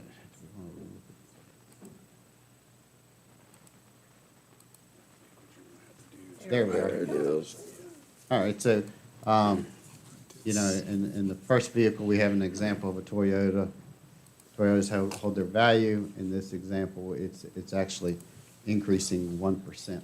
So the valuation, so that tax bill would actually increase year over year from $1,196 to $1,203. And then if an adjusted tax rate of 333 were administered, you'd look at 1355. Now, generally, a little bit older vehicles, you can see maybe in the example, they are depreciating better based on, you know, the newer vehicles, they just hold the value better, obviously. You got a 2016 Toyota Avalon. That one, you know, you see it's going down about $100 there. And then with an increased tax rate. I figured that much, yes. You would still maintain a lower, with that increased tax rate, I'm sorry, you would go up about $40 $60, sorry. $60 there in the individual's tax bill. And I think you can follow along there. I just tried to give you examples of different individuals' scenarios and how their tax bills would look like with a rate increase of $3.33. So the takeaways here are, Ms. Warren is going to have to pay more money, Jonathan, still I'm not more, but divulging less. anybody's vehicle, personal Oh, vehicle. all right, I information. got it. So the purple represents the estimated at 333, correct? And that 326.42 for the Avalon represents if we don't do any sort of a tax change, correct? Correct. It's $3, it would be $3.26. And I held the personal property tax relief at the same rate, just not to change too many numbers and give too many variables there. I don't anticipate that number moving greatly. That's the $1 million we get from state to pay for everybody's personal, or the portion of. The Gilmore car Correct, tax. correct.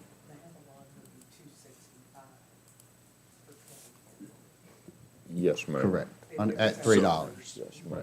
So Brian, this 333 is pretty much the equalized rate, isn't it? I hate to use that term, but But, yes, that's a theoretic yeah,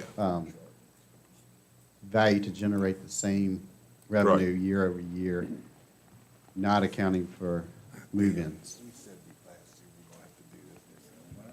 So at the bottom, Brian put together, and Stephanie, if you were Yeah. to raise it between $3 and $3.60, every 10-cent increment, what the total revenue would be. And last year, what was I think our revenue estimate was 4.8, is that correct? Is there any questions on that?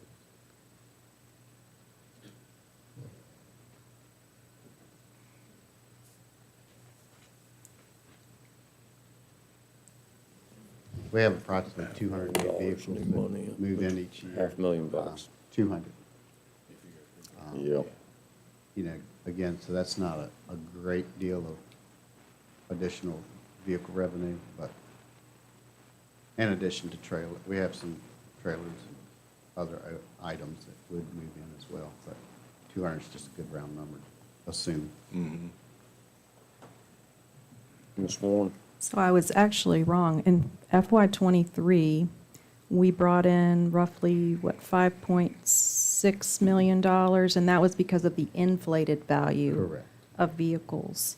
And then we budgeted for only 4.6 in fiscal year '24, but we're actually already at that, at half, or is it, that's it? That's it. That's it. So we came in right at, okay.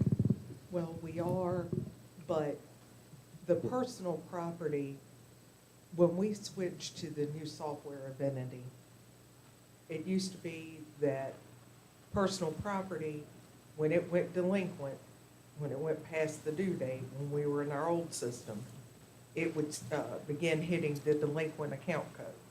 Since we went to Avinity, it's not counted delinquent until the next bill cycle.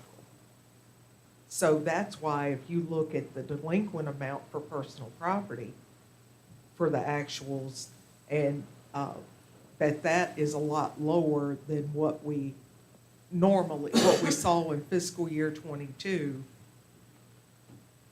when we were in the old system. That's why the delinquency has dropped off, just because of that. I've asked if it could be changed, but it's a process at this point that can't be changed. So that's one reason, if you look at those figures, that it looks like we have more in that item. But if you add the two categories together, you'll see what we received overall for personal property. And it's the same way with real estate as well. And again, if you guys want to see any, we do have more tools in our toolbox with our new software. If you want to look at some scenarios, this would be the first year of doing it, so I do caution that, like, our confidence in these tools, aren't the greatest, but we are, we're learning it, we're making sure configurations are correct. But we can do some projected numbers based on, scenarios that you guys would want to see. And I know that Brian, I'm sure will say something about this. The question was asked, how would the final farm closure affect the revenues? It won't for fiscal year '25. Since January 1 is tax day, your '24 taxes, you will get your '24 taxes. When it will affect will be in fiscal year '26. Correct. Okay. the number that currently is attributed to Plow and Hearth in total is around 70, what is that, 78,000. But That's merchants, capital. that's not everything wrapped up into one. Real And estate and that's also everything. their, Right. well, not okay. real estate, but yes, Just that's merchant. all the personal property lines is what I would call it, or business property lines of, that's everything wrapped up into one, but that does not, that includes their retail stores. So you would have to attribute, some of that's gonna be staying. You know, not all of that money is gonna go. But that is, you know, what we can tell you that's all built together. And you'd have to speculate of what percentage of that's gonna leave. I just want to jump back to the personal property tax for the cars again. So, again, I'm new at this, so I don't know how this goes, but we were at $3 when the cars got inflated in what they were worth. So used cars after We were at COVID. 360. We were at 360 and then the cars appreciated. Values went crazy, so Oh, then the you board dropped it. lowered to $3 Okay. to compensate for the increased Okay. values. I wasn't here then, so that's. Right, yeah, okay. no problem. All right. So now we got to go back up to And now 333. we're considering, you know, considerations given to going back up All right, thank you. to kind of compensate for now. We're dropping back to maybe a more normal valuation of, or traditional.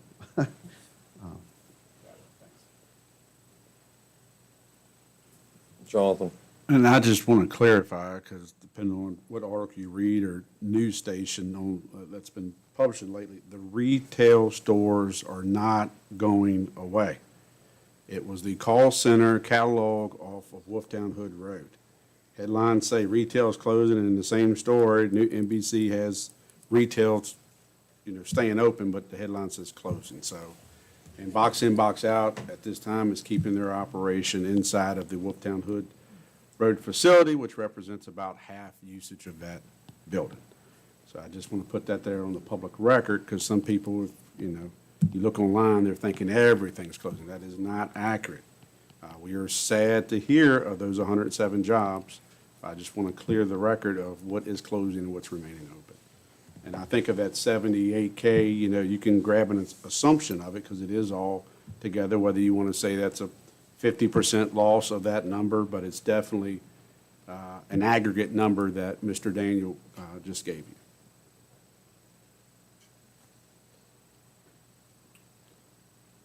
We want to move on to real Yes, estate? please. All right, Let's. so, for real estate, you know, we're estimating 13,025,000.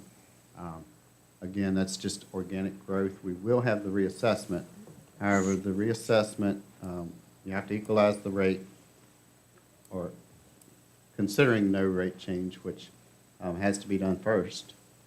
You know, again, we expect just our organic growth to be right around that 275.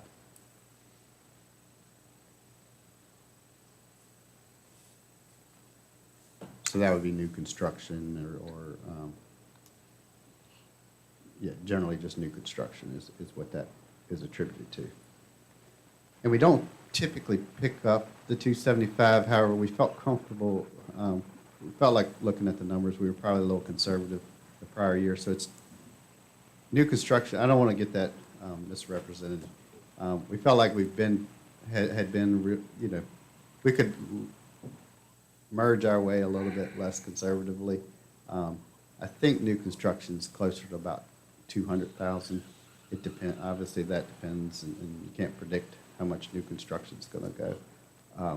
But generally, it's around 200,000 in 175 to 200 in new revenue based on new construction. So again, and we felt like we could move the needle just a little bit based on, you know, being conservative and Well, and the truth is, not everybody pays on time.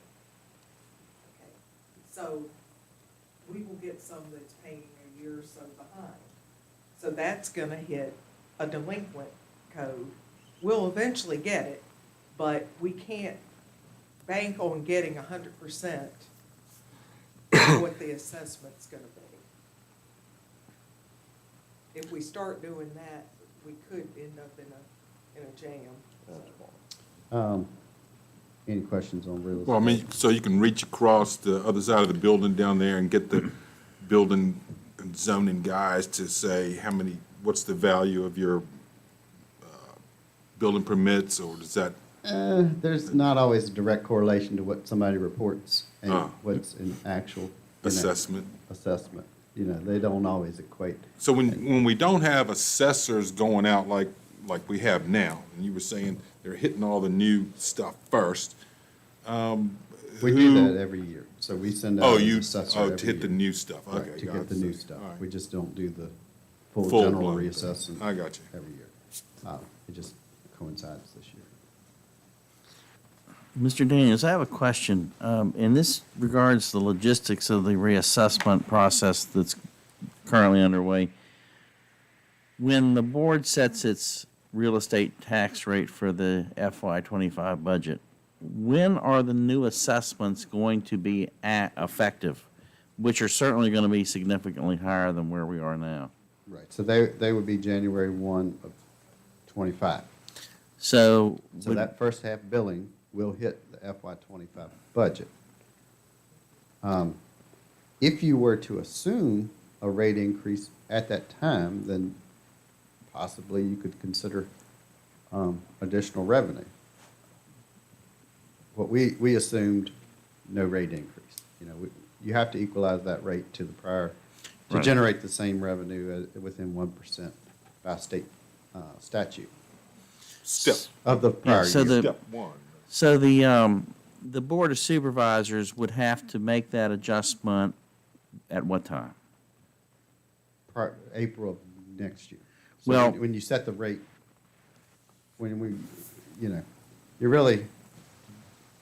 you're setting the rate of April next year for those taxes, however, they're collected in the FY '25. I'm probably not explaining that correctly. Help me out there, Well, Stephanie. okay. All right, when we get into fiscal year '25, okay, the fall 2024 billing will fall in fiscal year '25, which you So- understand. Mhm. The first real estate billing of 2025 will be the one where you will have to equalize the rate.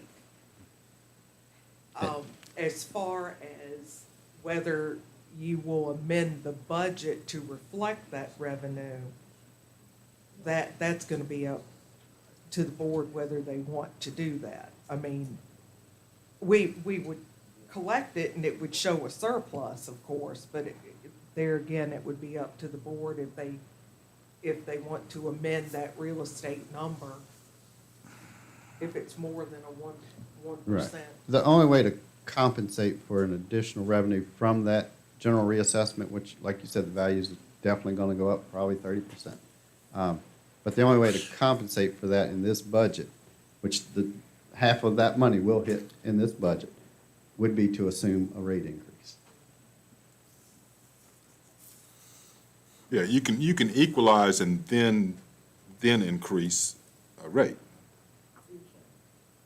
But that's at the But time. budget will I mean, already just be set. process-wise. Yes. We have the budget set we'll have it set for fiscal year '25, so it could be that we could collect more than the 13,025,000, but when there's a reassessment year, it really is more of it's a lot of speculation. Yeah, but the assessors will be finished by April, right? It should be finished by December or January of '25. Oh, January of '25 or December of. Now, there's more work to do on our side so they're gonna be administratively. assessing all this year, yeah. Right. Wow, I never So, thought Brian, about changing the rate in the middle of a When fiscal do year. you know the percentage increase exactly? What month would down? you say that percentage increase overall comes in? From the general reassessment, Yes. you might kind of get some estimated numbers around September of October of '25. But 24, sorry. Calendar year 24? Okay. Well, but I think to get a closer number, if I may, so you have appeal process, and then after that's when you would look to certify your books. So Right. is that more December, January, December this year or January of next year? That would be more February, March. Okay. Okay. And generally, just like this year, when you go to approve your budget in April or May, your tax rate will be as of January 1st, 2024. So when you do your budget next year, it'll be as of January 1st, 2025, even though it's FY 26's budget. Yeah, my concern is I just don't want, because of reassessment, the first tax bill, somebody gets after that sky high, they're gonna, what in the world happened? I mean, we don't want that to happen. That's why you try to equalize the rate. Okay, thank you. Do you want to pick up, or do you want me to keep going? Or? Well, we can go together here. All right. Put it under that one. So yeah, moving on, public service, again, that's all our public utilities, gas lines, et cetera, railroads, because we got a lot of those. But yeah, that's It's down. right. The revenues have been trickling down. Maybe we'll pick some more up because of the fiber. You know, we'll have fiber in. You know, that's hard to project as well, just because you don't know all the moving pieces there. That's assessed by the state. We don't go out and assess any of that. So again, we just looked at the trends and carried that number. Now, personal property, I want to speak a moment on the actuals, and you see the highlighted in yellow. When we went to the new system a couple years ago, before, machinery and tools and merchants' capital had hit separately. Now it hits under personal property. But I can run a report and get the amount of machinery and tools and merchants' capital that was paid. So we have deducted from what we have received actuals from personal property and hit those line items. So you'll see the budget for fiscal year, what we're proposing for fiscal year '25 is pretty much in line with what we have collected already for this year in those line items. So I just wanted to point out, I know that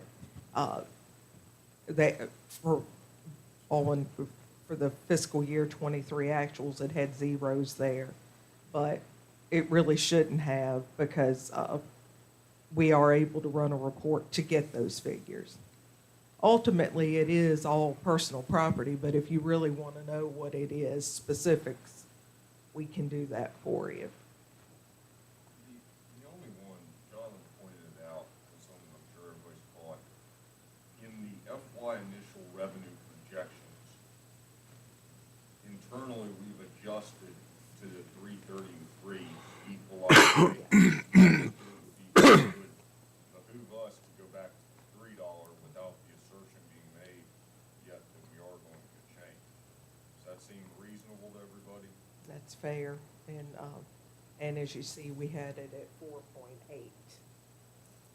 Just something to adjust off the bottom dollar that I'm sure everybody's scrolled down to. Please continue.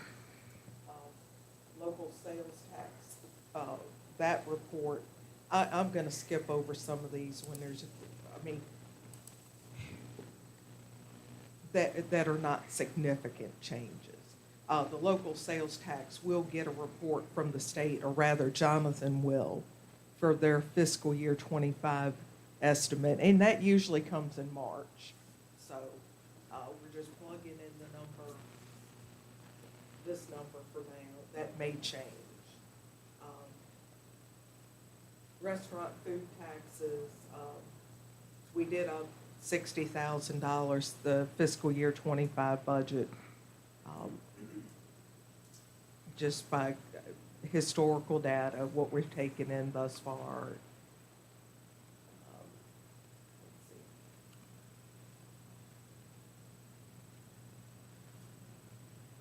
see. Bank branch franchise tax was 16,000.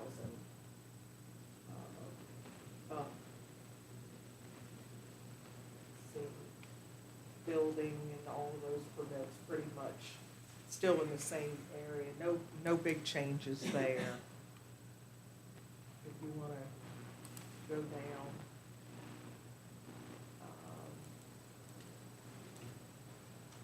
Let's see, interest income, yes, interest has gone up. And we have been very blessed with that. But for fiscal year '25, we're assuming the money that we had for the tower will be gone. And also, it's possible that if we're gonna do some, the EMS, yes, we may do that way, we'll spend some money there. So we're trying to be conservative, and also from things that I've been reading, that it's possible interest rates could go down later on in the year. I was conservative in my number, but we're budgeting 300,000 for interest income. It is up from what we had budgeted, but not as much as what we have taken in this year.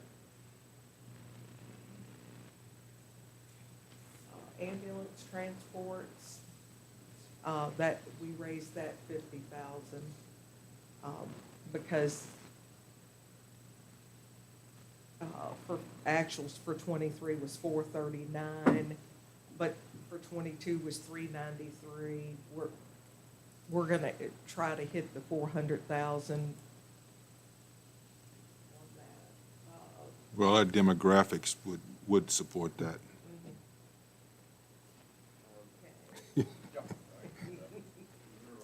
Are you referring to Supervisor Yao for the ambulance transports? Yes, sir. So during the administrative fee portion, I'll bring to you in the next week or so, that's everything from like building permit, dog tags, all the different fees. We're gonna talk about that, because the chief has said we might be able to charge a little more. It's all, up to a certain point of, is it Medicaid? Medicare, Medicaid that pays towards that, so that may be an adjustment. If so, we'll come back and have to talk to Brian and Stephanie of what that increase maybe could be, so be tracking that in the future.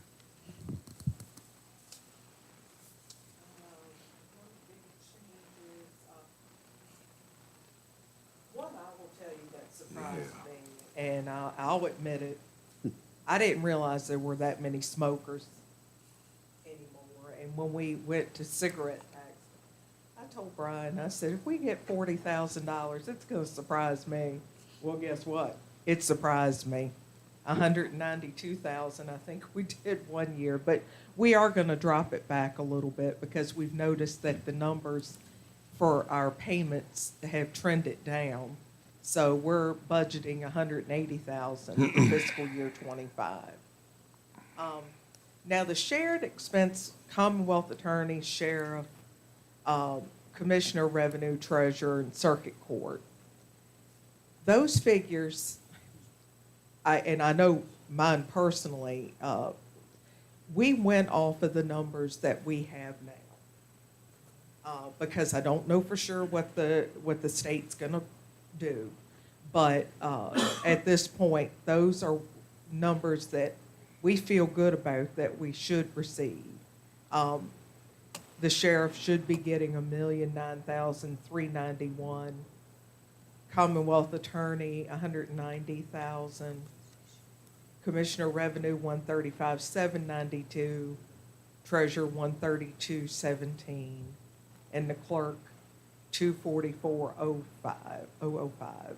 So, and as far as grants, Jennifer had to fill that in because they're the keepers of the grant information. And I don't know if a grant's gonna run out in the middle of a year, if it's 3 quarters or just one. So those figures have been filled in from the information that she has. But Jennifer, let me ask, so, but grant numbers, that's almost neither here nor there, because there's an offset to the grant revenue of an expense sitting somewhere, right? And if, Yes, that's And if it correct. was And not- the one that says Fire Program Fund, that when Mr. Coppage came Oh, yeah. and presented, that's that second piece that we end up sending to the volunteer fire department, just as a note. The only one I can think off the top of my head, Cardy, or, excuse me, Supervisor Yao, forgive me. that's all right. No, you're Supervisor Yao.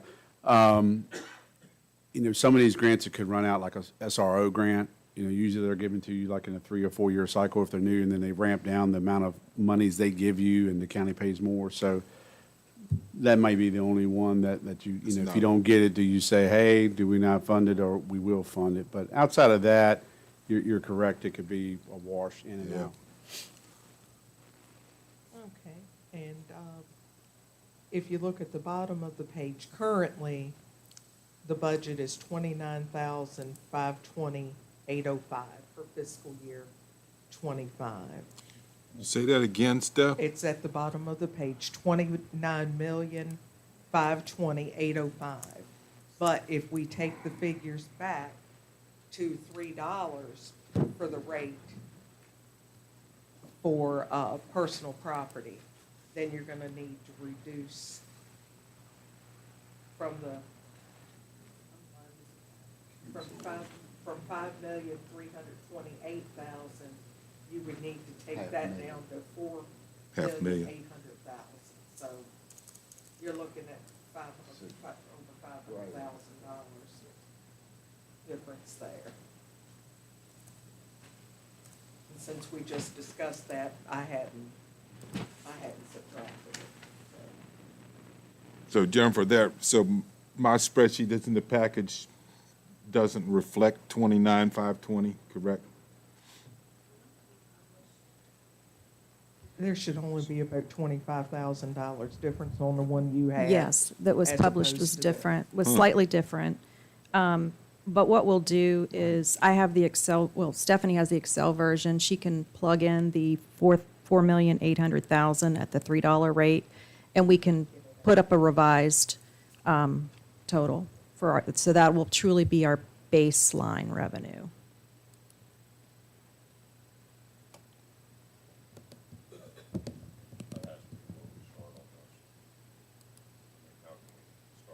Just assume.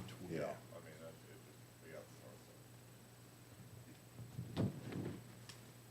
All right, anybody have questions and comments for Ms. Murray or Brian?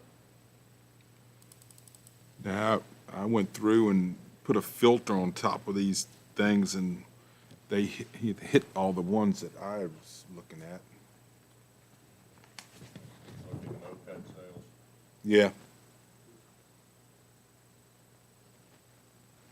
Something we need to be paying attention to with this more. No, sir, I think we have a really good picture of baseline once we change that figure to 4.8. It's 28,992,000, so right at exactly $29 million is baseline. So you've taken about that, So- roughly about $500,000. Yeah, 28,992,805 is what Jonathan just calculated for baseline.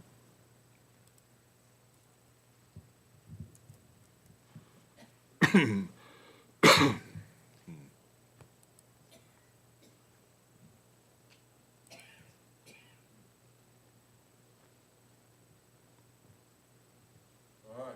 Well, it is what it is, huh? All right. Thank y'all. Oh, very much. I guess I got one more question. So overall, you guys think this is a relatively conservative projection, or very conservative projection, or? Just relatively. I wouldn't say it's very conservative, but I am conservative. Yeah. It's no secret.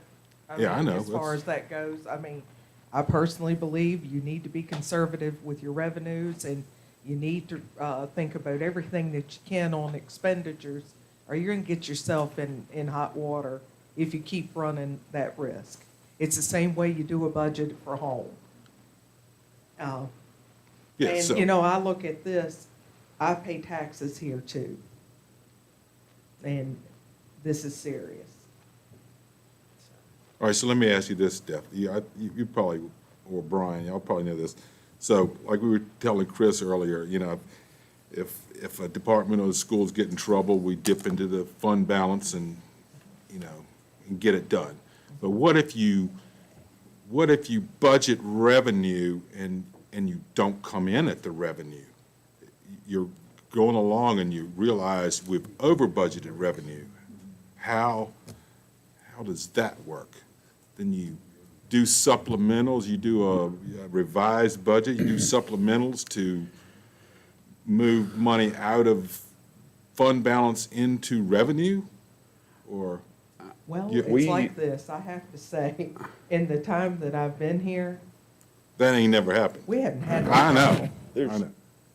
I mean, it was a little hairy my first year as treasurer because, and that was before we went to the twice-a-year real estate billing. I Yeah, don't you want to don't bring know. up the project that was done, but there was a No. project that was done in '08 Your that Honor. went over budget. And we Infamous. basically had used up about all of our fund balance, and I remember in September, I sent out an email and I said, if we don't slow up on the spending, we won't have money to get paid. So the spending slowed up until we could get tax money in. So really, That's- we haven't run into that problem. And I hope that's not a problem with you board members. No, I was just Or wondering. No. anybody, because I'd No. like to think that the people in the audience would rather see us do that Oh, than be in a very dire situation. We don't want to be there. Look. The good Lord willing, I'm gonna have 3 years and 10 more months, and then I'm gonna go home. And whatever the next person does, I hope they do the same thing. Cook for me. Okay, I'll bring something. He's just a mile down the road. compared to a lot of people, I'd say we're super conservative. Yeah. But that puts us in the position that kind of keeps us safe.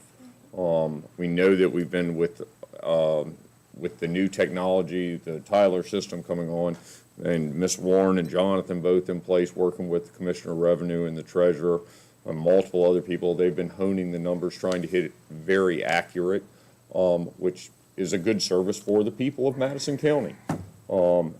If we did go over with our healthy fund balance, depending on whether or not it was, 1% over 1%. budget, we have to go to the public hearings, which we've done, I think, once in all my time. But, yeah, It was the social services, the That's CSA. right. We had a That's couple right. That's right. That's exactly $450,000 right. supplementals. But we were able to do that based on y'all being conservative and the board being conservative at that time. Anything else on this? Let's go to capital real quick. That's real expensive. That'll be a good way to end this. Jonathan, please. I just want to thank Stephanie Ms. and Warren. Brian for all their hard work on revenue projections and putting all this together. Thank you as well. Okay, I'm gonna pull up the capital. All right, the first page of the capital, and I'm gonna make this a little bit bigger. I want to start at the top, the sources of funding that we have, and I'm gonna focus on this FY '25 proposed capital budget column, which is the third one over from the left. We have our grant funds that are sitting, which grant was that? ARPA, Vatty, the ARPA grant. It's in unearned revenue, and it's $2,940,082. So we also have carryover of prior capital funding of $902,000. We have, I'm going to skip over fund balance for a minute. We have a carryover, actually, of the schools, that's going to go up. I'm going to put the new number that Tina and Anna gave us, so that I had at 687,000, but it's actually more than that. And then borrowed county capital is the bond proceeds for the radio tower project. We have the 2.4 million. The total with the total sources with fund balance is $9.9 million this year in estimated source of funds for the below expenses, which we're going to go through now. So there's a couple different components to our capital. The first one is our what's called the CARP program, which is the County Capital Asset Replacement Program. We have it broken out in two. CARP is broken out between our facilities study items, which are all of those items that we had the engineering company go through and assess. And Jonathan went through that report with you guys last year. So that is this top section. So anything you see that says A1000 to A9999 is related to that facility study. And for FY25, after Jonathan and Mooney went through the facility study items, they have come up with right at 130, well, there's the 61,000's rollover, but $131,164 in items related to the CARP program and the facilities study. Jonathan, do you want to mention any items on that? Sure, thank you. And I believe what you just covered of the 131,164 for the total county CARP funds, parentheses, facility studies, 61,509 is rollover. So if you're looking at the three items above, you have 23,335 for roofing. That is primarily for the Clore House, or some of you may know it as the Parks and Recs office. There's roofing as well as some fixing of things around the chimney. The 9100, I want to point out what that is, and that may be one that I think y'all will have some comment around. I've gone back to the facility study. We took out any expenses last year that were associated with the arcade. The county at one point said, I think a former supervisor said, hey, maybe we should sell it, or ultimately the county decided not to. We just did not sign any funds to it. The 9100 would recommend or would target some architect and engineering review to really take a look at that facility. Point up is point up of bricks, but I like to have them take a look at it. And we could possibly use some end-of-the-year funding if, we turn in a little bit and not have this in our capital plan.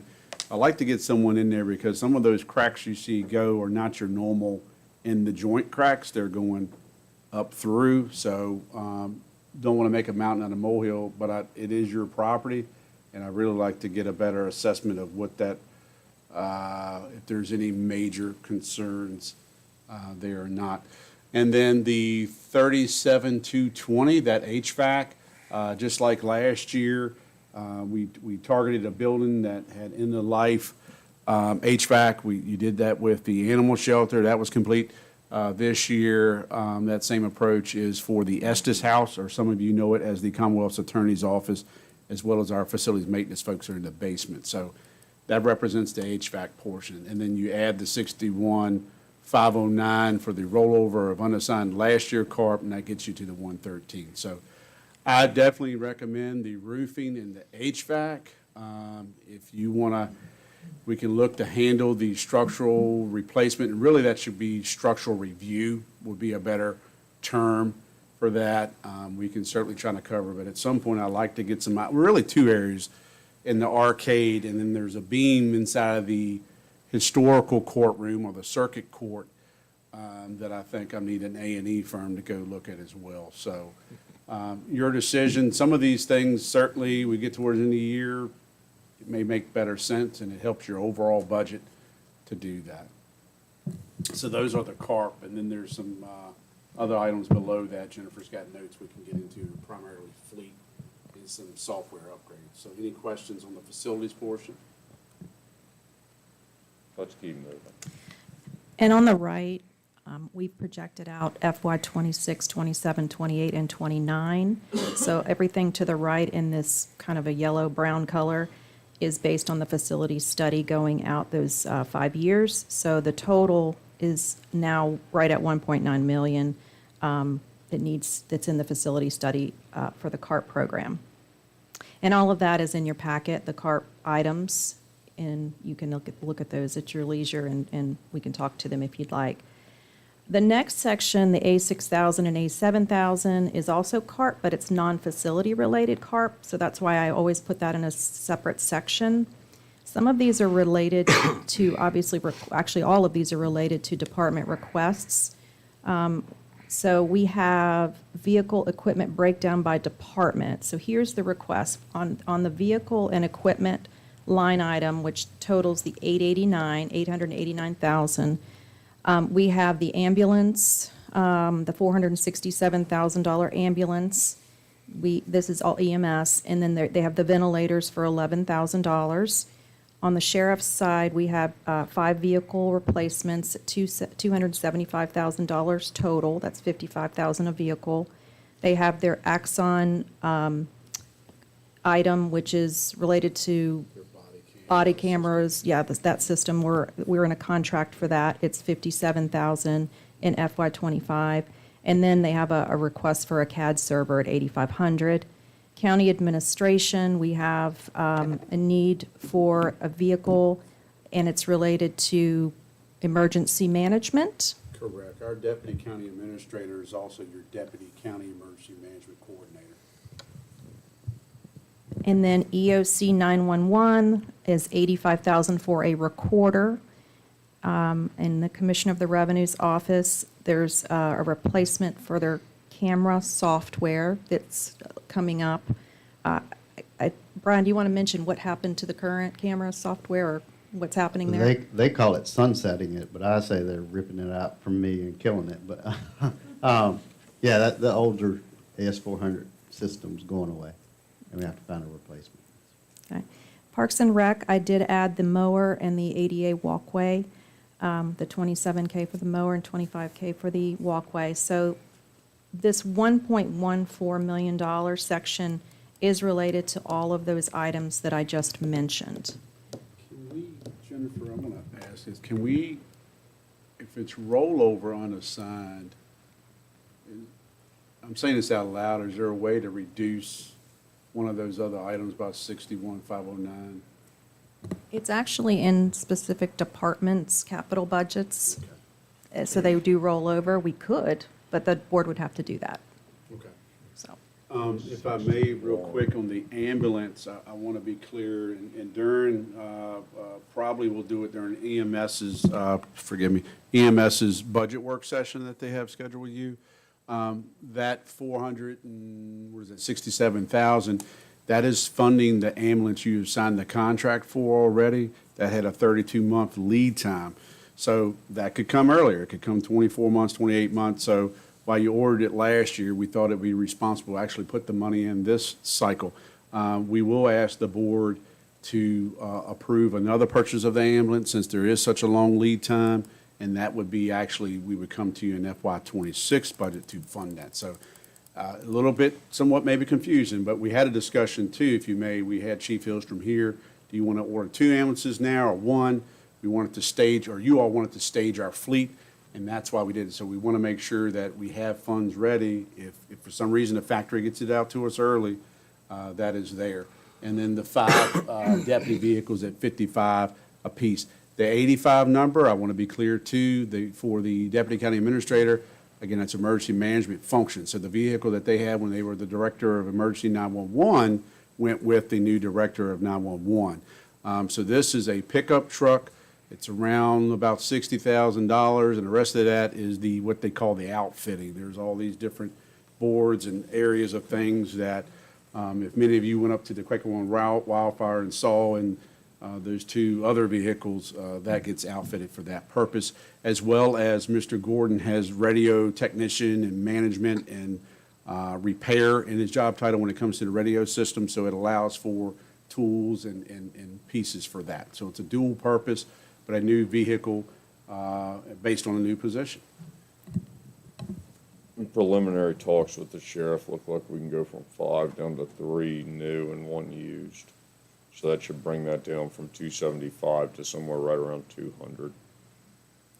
And we did put in the out years, knowing that there's always replacement of vehicles. We put in 3 each year, fiscal year 26, 27, 28. And in 29, the 632 represents another ambulance, because we do know that we have to rotate, the rotating of the fleets like every 5 years for the ambulances, or what? It'd be nice to get 7. We've got a fleet spreadsheet now where we're looking at not only mileage, but it's engine hours, because want to get a little more information of how long things are idling, is that necessary?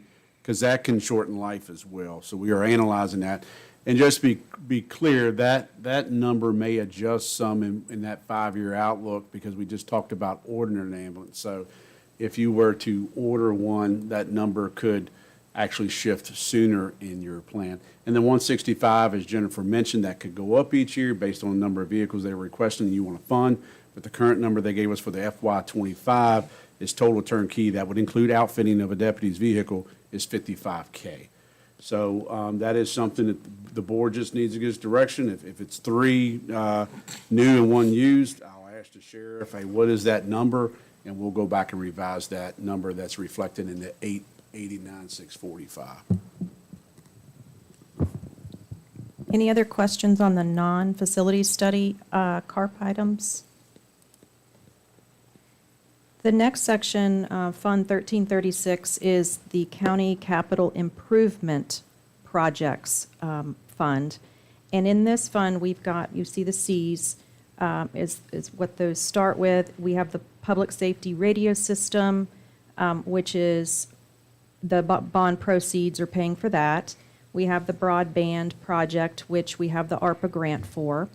And then I am requesting $50,000 for the Tyler project, because we do have one more thing to do with Tyler, and that's time and attendance is still, it still needs some work to get that one live, as well as buildings and permits still has a little bit of work.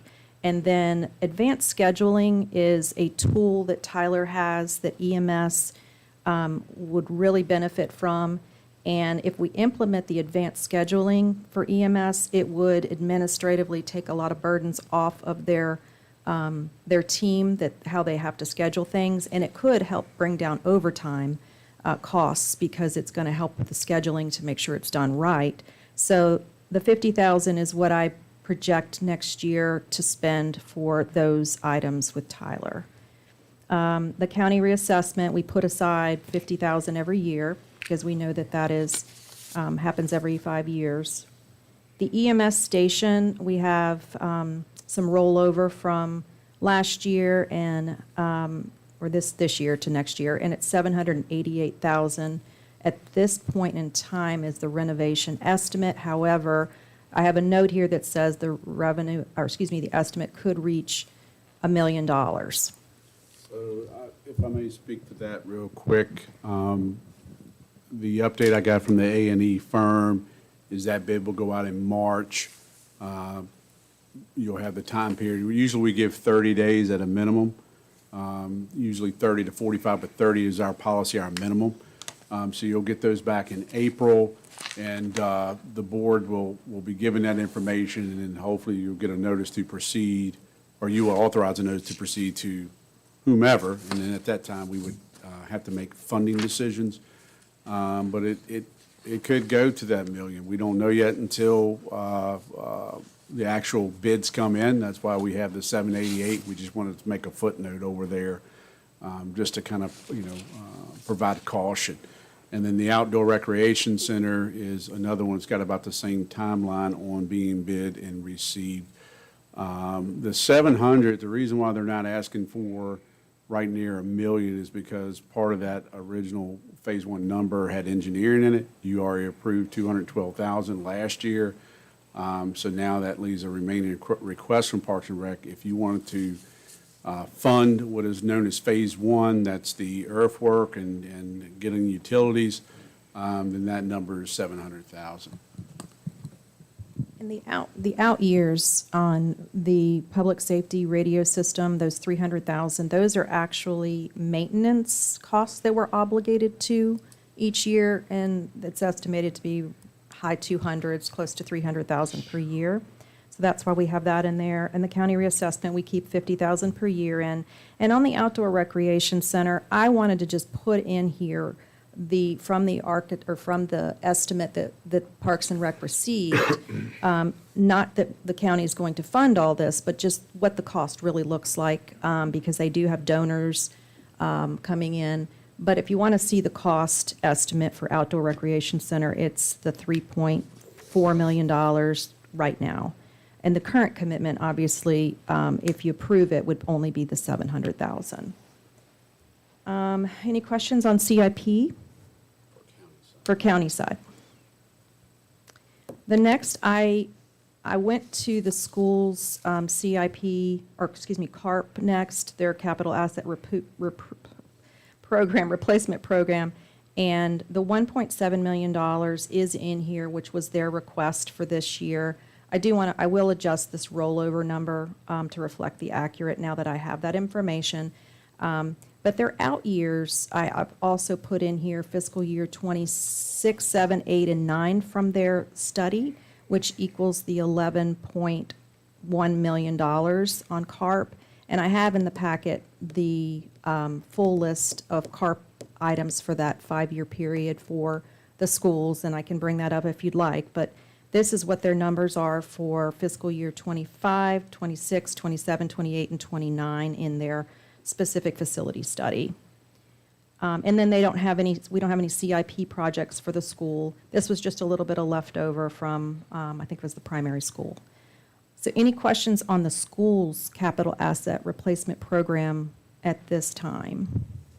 I know we meet with them on a regular basis. That number's going the other way, and then some of the numbers, looking forward into future years, will be adjusted fairly drastically. It's just what it is. Yeah, I think we can depend on Dr. Timmons to ride herd on that pretty well. He's done a great job so far. Great. So going down to, I want to go to the actual requests from the, just to highlight any other requests we have here from the departments. Clerk of the Court, CIP items, she wanted us to look to see if there's a long-term fix for the leak in the hallway at the courthouse. And it is planned in the CARP study. County Administration, we talked about the vehicle. Parks and Rec, we have $52,000 for the walkway and batwing mower request. We did have a request from Animal Shelter for the perimeter fence that needs replaced, and we're going to handle that through operations, so that's why it's in red. We're taking it out of this list. The EMS had 4 requests, actually. They had a request for the ambulance, which is actually in the capital plan. That's the Ford F-550 ambulance with outfitting. And then they had a request for a replacement of one of their vehicles and a UTV, and then their ventilator mounts. And the 2 in red have been removed from. Those were not absolutely essential that they needed. The ambulance and the ventilator mounts were very necessary, so those are in the capital. The sheriff's office, we have the 5 replacement patrol vehicles, like we talked about, the CAD, and the new Axon contract for hardware. The emergency management had 2 requests related to a vehicle and drones and some certification on drones that were not essential, but just a request. And those, I'm going to let Jonathan talk to that. I would just say, because I want to be fair to departments, those are more administrative cuts. I mean, I hear you loud and clear. There's only so much to go around. What are priorities? If we have a roof leaking or we have, other things, we may need to go another year. Do we need to add a UTV at this time? So it's a respectful revision by administration, but that was made by the executive team review, and ultimately I said, let's just pull it out. So, but we wanted to show you that, there have been some revisions already. And then we have the Commission of Revenue camera software replacement and the recorder for E911. So the subtotal of all requests from departments was the $1.36 million, and we've reduced it by the $224 So the total requests, which are in that capital budget above, are $1.1 million. And this was the school's study. I know you've probably seen this before. I won't go through it in detail, but they do have a wonderful facility study as well from the same group that did ours. And the 1.7 million was the essential items that they needed for FY25, and it included their makeup air units, 900,000. So this was definitely a required, the heat wheel replacement at the high school, and exterior painting on doors, and exterior doors. And they took out all the other items that are in black out of the actual estimate, and they're at the $1.7 million. Yes, the buses are, I'm sorry, the buses are in there, 240K. Yeah. Yes. Right. Yeah, there's absolutely nothing in that 1.7 that is not anything other than we've got to have it. We've been talking about it for about 2 years, so it's gone through, we've started to do it, so, I mean, it is essential type of stuff that needs to be replaced. So on the capital budget, it was I just want to go back up to summarize the total amount on Yeah, that and one more time You for us. skipped over the fund balance line. I'm going to go back, I'm going to go back to that. So fund balance is right, this is going to change because we do have the schools rollover. So I would really say that this number is going to go down quite a bit, actually by $1 million. So I will come back at the next meeting with the accurate fund balance now that I have that information. But all in all, the capital budget that we are putting forth totals $9.9 million. And that includes the projected rollover and new funding that we would need. Whoops, excuse me, I don't know why this keeps jumping, but last year, if you remember, I think the total capital was 8.9 million. And this year, it's 9.94. And that's largely driven by, I believe, the request from the school. They have a lot of items that they had to push to the left. They had to push to the right, I guess, is the way to say it, that they couldn't replace last year, or like buses. So that's kind of catching up with us. Any questions on the capital budget? And then I'll go into fund balance next. Well, I just want to, I'm sorry, go ahead. I just want to be clear on that, so that fund balance line that says 2,971,432, and it's under the column FY25 new capital funding needed. Yeah. That means we either dip into our fund balance or we go borrow that money. And that'll go down by $1 million at least. Yeah, okay. Yeah, All right. because we have more rollover. This one. Yeah. Some of that we actually already have assigned and in our fund balance. So and when I go to the fund balance slide Oh. next, you'll see that.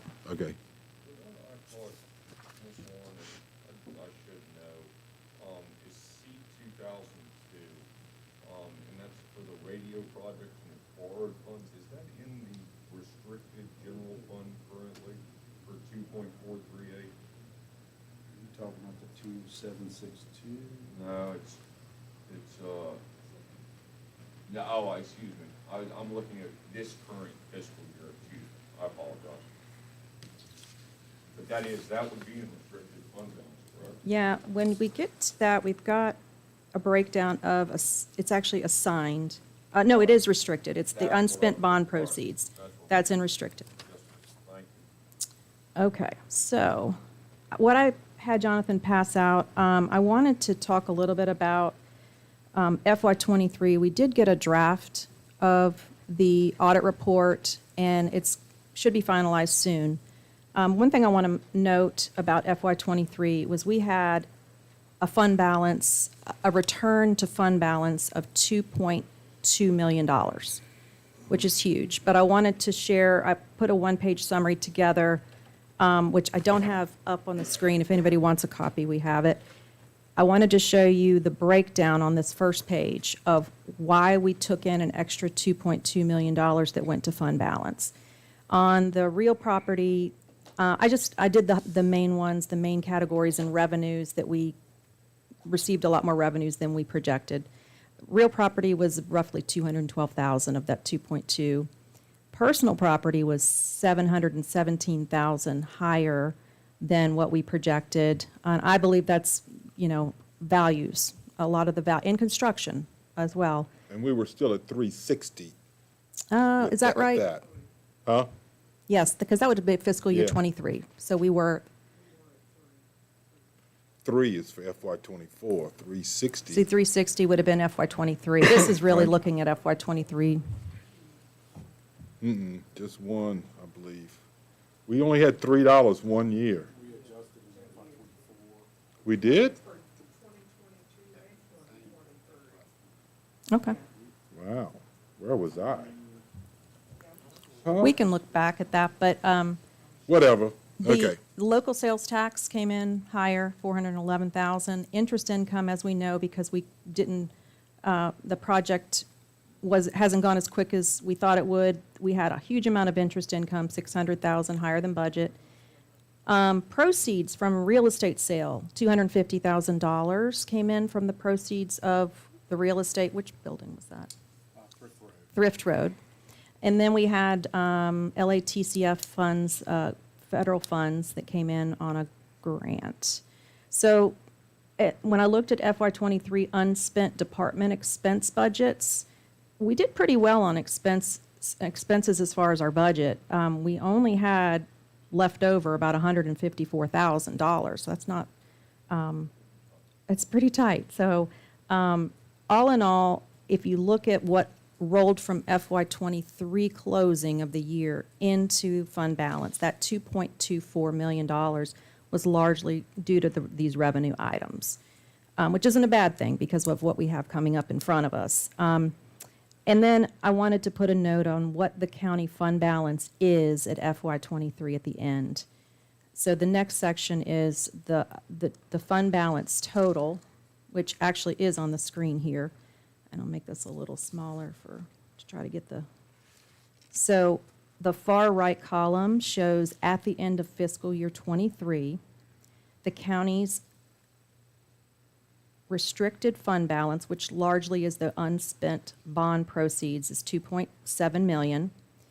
And then the assigned fund balance is $9.4 million at the end of fiscal year '23.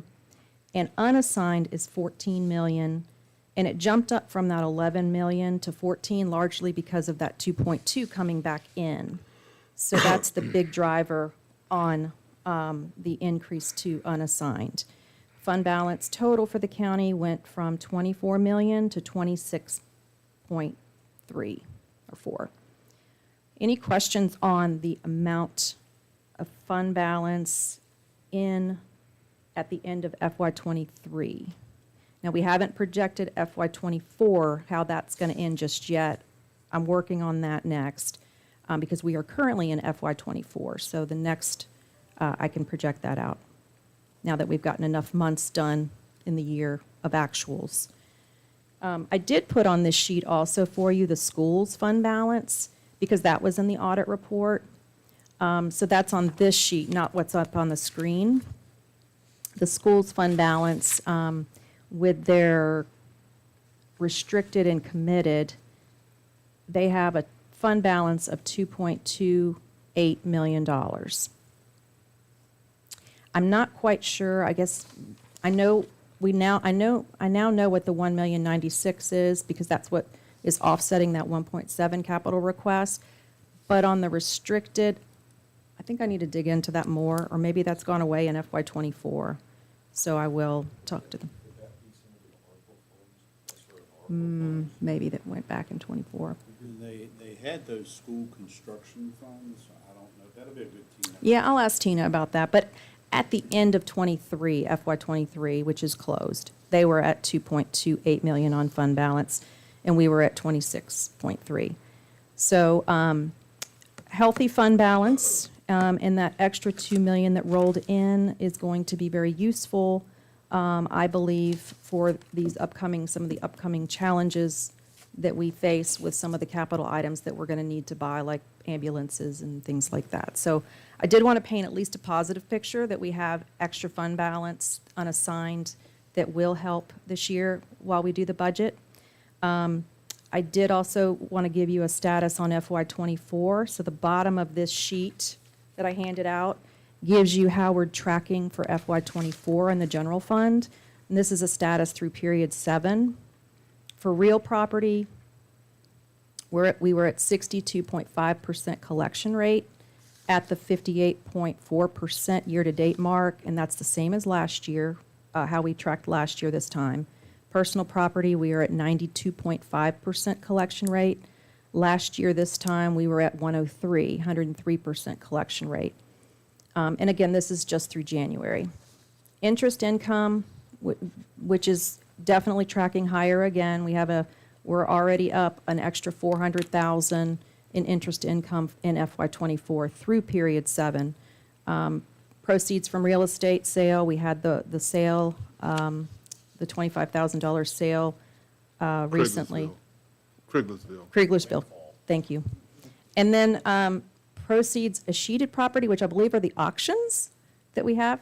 It's what if the funds are not requested within a 2-year period from the sale of real estate, the money goes back to the county. If it's not requested by the heirs of the property that was sold, the proceeds, then it goes back to the county. So we have $50,000 over budget on that category. So those 3 items are looking positive, and then we are at 64% collection rate on revenues. Last year, this time, we were at 67%, so we're tracking fairly close. And on unspent unspent department expense budgets, we are at 58.7% on our expenses at the 58.4% year-to-date mark. So we're tracking very well, very close. Last year, this time, we were at 58.5%. So I just wanted to paint a picture that on expenses for FY '24, we're tracking very well, and on revenues, I think we're tracking great, and we might even have, obviously, with interest income and a couple of these others, a little bit extra.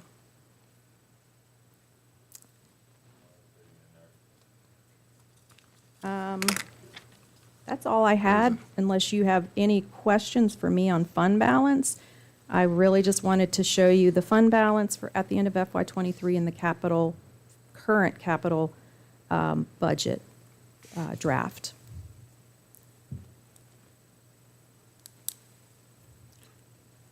Well, as a best business practice, or is it a requirement, that what is our percentage of fund balance that we have to have? It's a percent of your total budget? Is it 18%? Yeah, we'll pull it up in the policies. It's in our policies. I should know that offhand, but Yeah. thank you. At the very bottom, expense budget year-to-date, FY '24 through period 7 to FY '23. We had $1 million.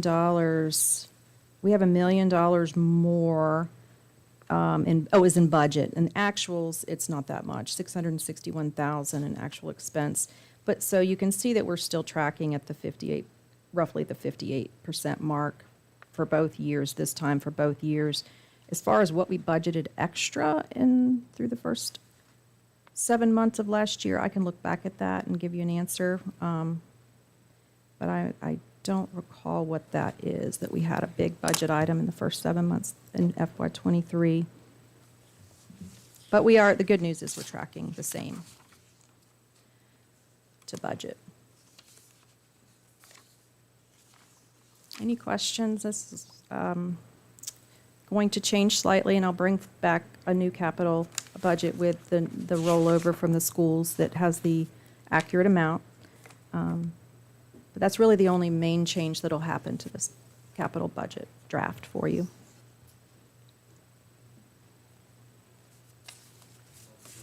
It's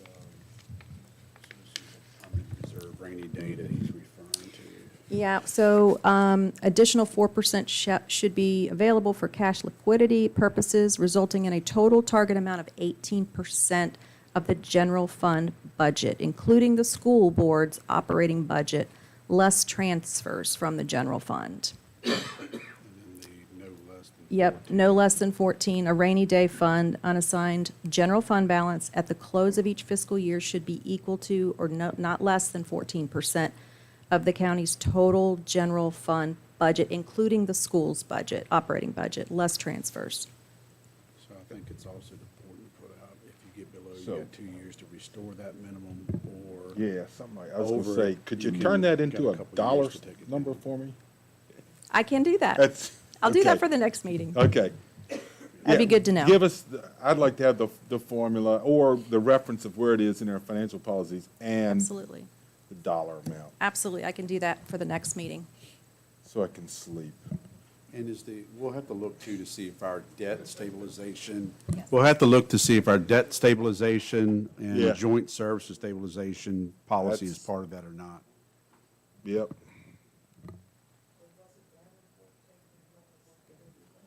Yep. Yeah, I have been sending Davenport, who we've dealt with finance in the past, a lot of documents. And actually, yesterday, I sent them our capital plan with all of the future projects for us in the schools. They're going to take a look at everything, including our fund balance, and give us some suggestions on things we might want to finance that would help offset the use of fund balance. So finance versus pay-go, those kind of things. And we did give them some things to be considering. I don't know if they'll come back and tell you tax rates recommend these increases, but we did give them our concerns of some of these new, what I'm going to call built-in operational costs. So your maintenance contract for your radio system is already been signed, so that's $300,000. So at some point, you have that. I think it's a year after our first year of operation, which will be coming into in the next 18 months, you're going to have that for 15 years. You know, we're looking at your fleet replacement. If we're saying 3 sheriff's vehicles every year, you got 1 or so probably county vehicles of some sorts in there. Every 5th year, you're going to hit an ambulance. You know, you're 6, 8, or in buses, you're looking at 600, 800, some years $1 million worth of fleet if you're hitting that 5th year number. So we want to look at those to kind of see if we can do some projections and, you know, tracking some of those newer, what I call constant expenses. Davenport had a good point.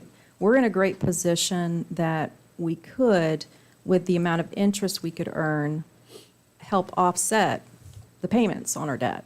I mean, obviously, interest rates could be tracking down, but he feels like we're in a great position to take on some more debt, and that would be offset, you know, the payment would be offset by interest. So we'll get more information on that. What'd you say, every 5 years, we're gonna have to buy an ambulance? Every 5 years, I mean, I'd love for it to be 7. Again, we just put I don't think together so. I think you're gonna have to order one almost every year. well, yes, ordering it, but, you know, because it's like almost a 3-year cycle. We've got like, I think 2 are 2019 models. I think our other 2 are 2020 models. So we've got a fleet spreadsheet that's just been developed, and we've kind of got it color-coded of the time you order it, when we anticipate replacement. So right now, they're looking about 5 years of life cycle. Your policies have some things built in there. I don't know if ambulance is part of it. I Yeah, saw but don't it. isn't the idea that we're gonna have 5 ambulances? I would like to keep one of the ones we got to replace as a spare. I moved away from that 5th ambulance last year, as you may recall. It was what I call the Euro model. It's parked down at the bus shop if you want to go see it. It's more narrow. It's had a lot of electrical issues. It's not worth putting the money in, especially with the equipment and everything to outfit an ambulance now. It wouldn't really have a purpose. So, but keep one of those spares. Believe it or not, we got down very low last week between issues, and we even borrowed an ambulance from Orange County. That 5th one as a spare would be good to have. What happens to these 57, or, you know, the $57,000 sheriff card that you are buying, is that when you trade that old sheriff car in, does No, that get we baked in? sell them. We sell them, and they sell for high dollars, like $2,600. So, It's terrible. Majority of the deputy vehicles do go for, Terrible.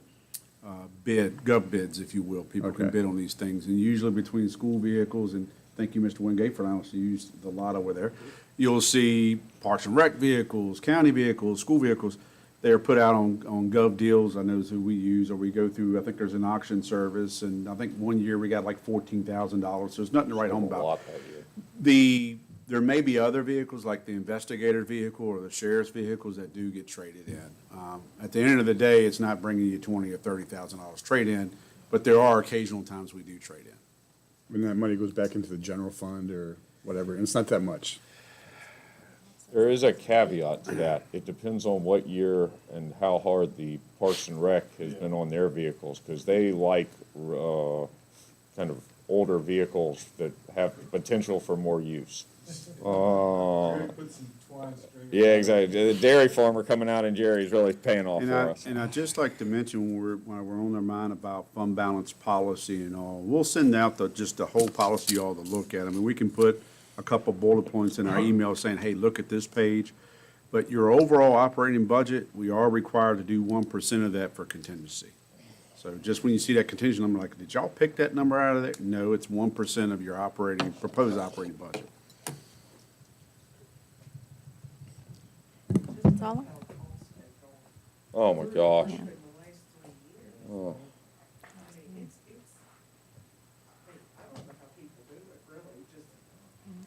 It is crazy. All right, what thrilling item do you want to go over next? That's about That's as much it? thrill I have. I know, I agree with you. I'm gonna throw one more into the mix. Talked about us going through all these departments and outside agencies as a consensus item. Ms. Warren has put together exactly what I was looking for. It's easy, it's on the shared drive. I was hoping we could go through all these agencies, and I'd assume Ms. Warren will add some of the county departments that we're going to go through next week. I was hoping we could probably go through them at the March 7th meeting, so we could give Jonathan and Ms. Warren some direction, and Brian some direction for putting together an administrative budget, potentially for the 14th, going to advertisement on the 15th. Does that sound reasonable to everybody? Yeah, I was afraid you were gonna say, let's go through them now. No, I've had enough. Have that sheet. No, I would This move to weekend. adjourn real quick. yeah, hey, thank you. Does that work for y'all? Is that, I mean, we know we're gonna have to go through and we're gonna have to knock some of them, and we just need to hone it to get it down to where we're at. Anybody else have anything? Thank you, Stephanie and Brian, for coming and giving us all, and Chris as well.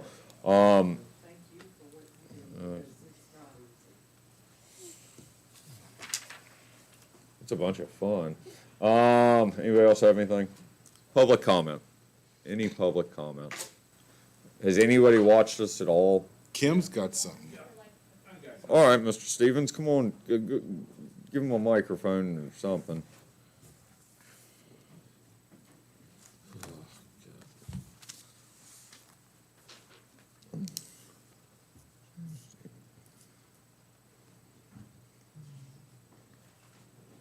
Gerald Stevenson, resident of Madison County.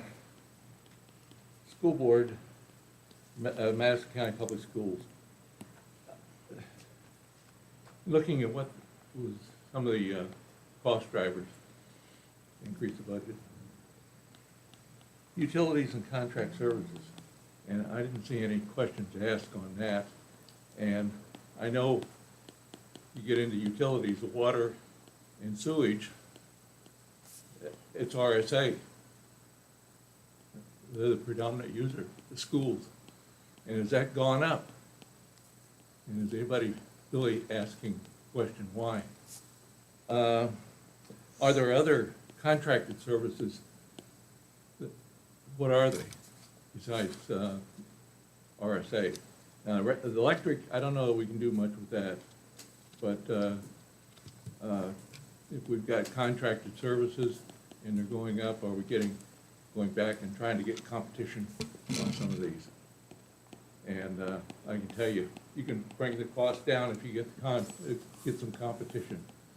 And I recently went through a replacement of a furnace and air conditioner. I got 4 bids.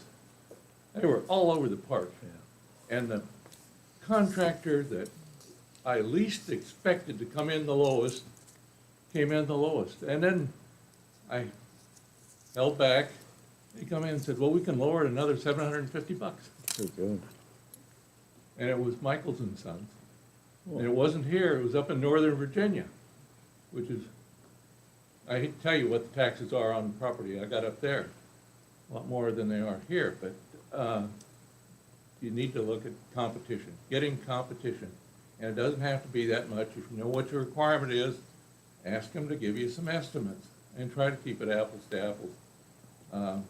One of the problems that I had on the heating and air conditioning was I had a vendor from down here come up to Northern Virginia. I thought he'd be cheaper. He wasn't. And he gave me apples to oranges. He didn't give me what I asked for, which automatically excluded him. So, anyway, utilities and contracted services, I think we need to do some analysis on that. Cardi, if you're doing that.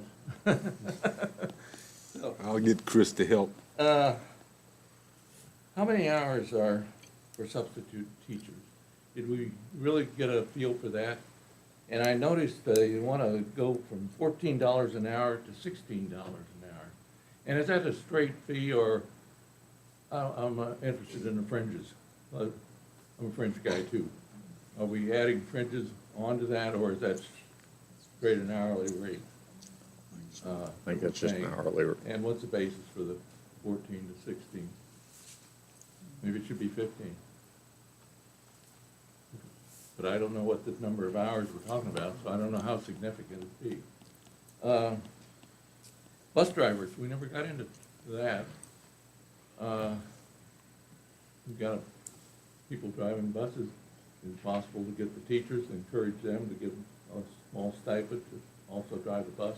Maybe we're doing it, I don't know. I didn't really see any numbers. There you go. Ambulances, I know that's a big ticket item. And we're billing for runs that are being made. And how do the income on the fees that we're bringing in compare? Does it cover the cost, or are the taxpayers ending up still funding a substantial amount? Yes. So that was, and of course, we got the facility rental for the EMS over here. Are we gonna phase that out someday? When? Yeah, soon. So, that's my comments. Thank you. All right, any other public comment? Anybody else? All right, we don't have a closed session, what would y'all like to do? Motion made and seconded, further discussion? Hearing none, all in favor, signify by saying aye. Aye.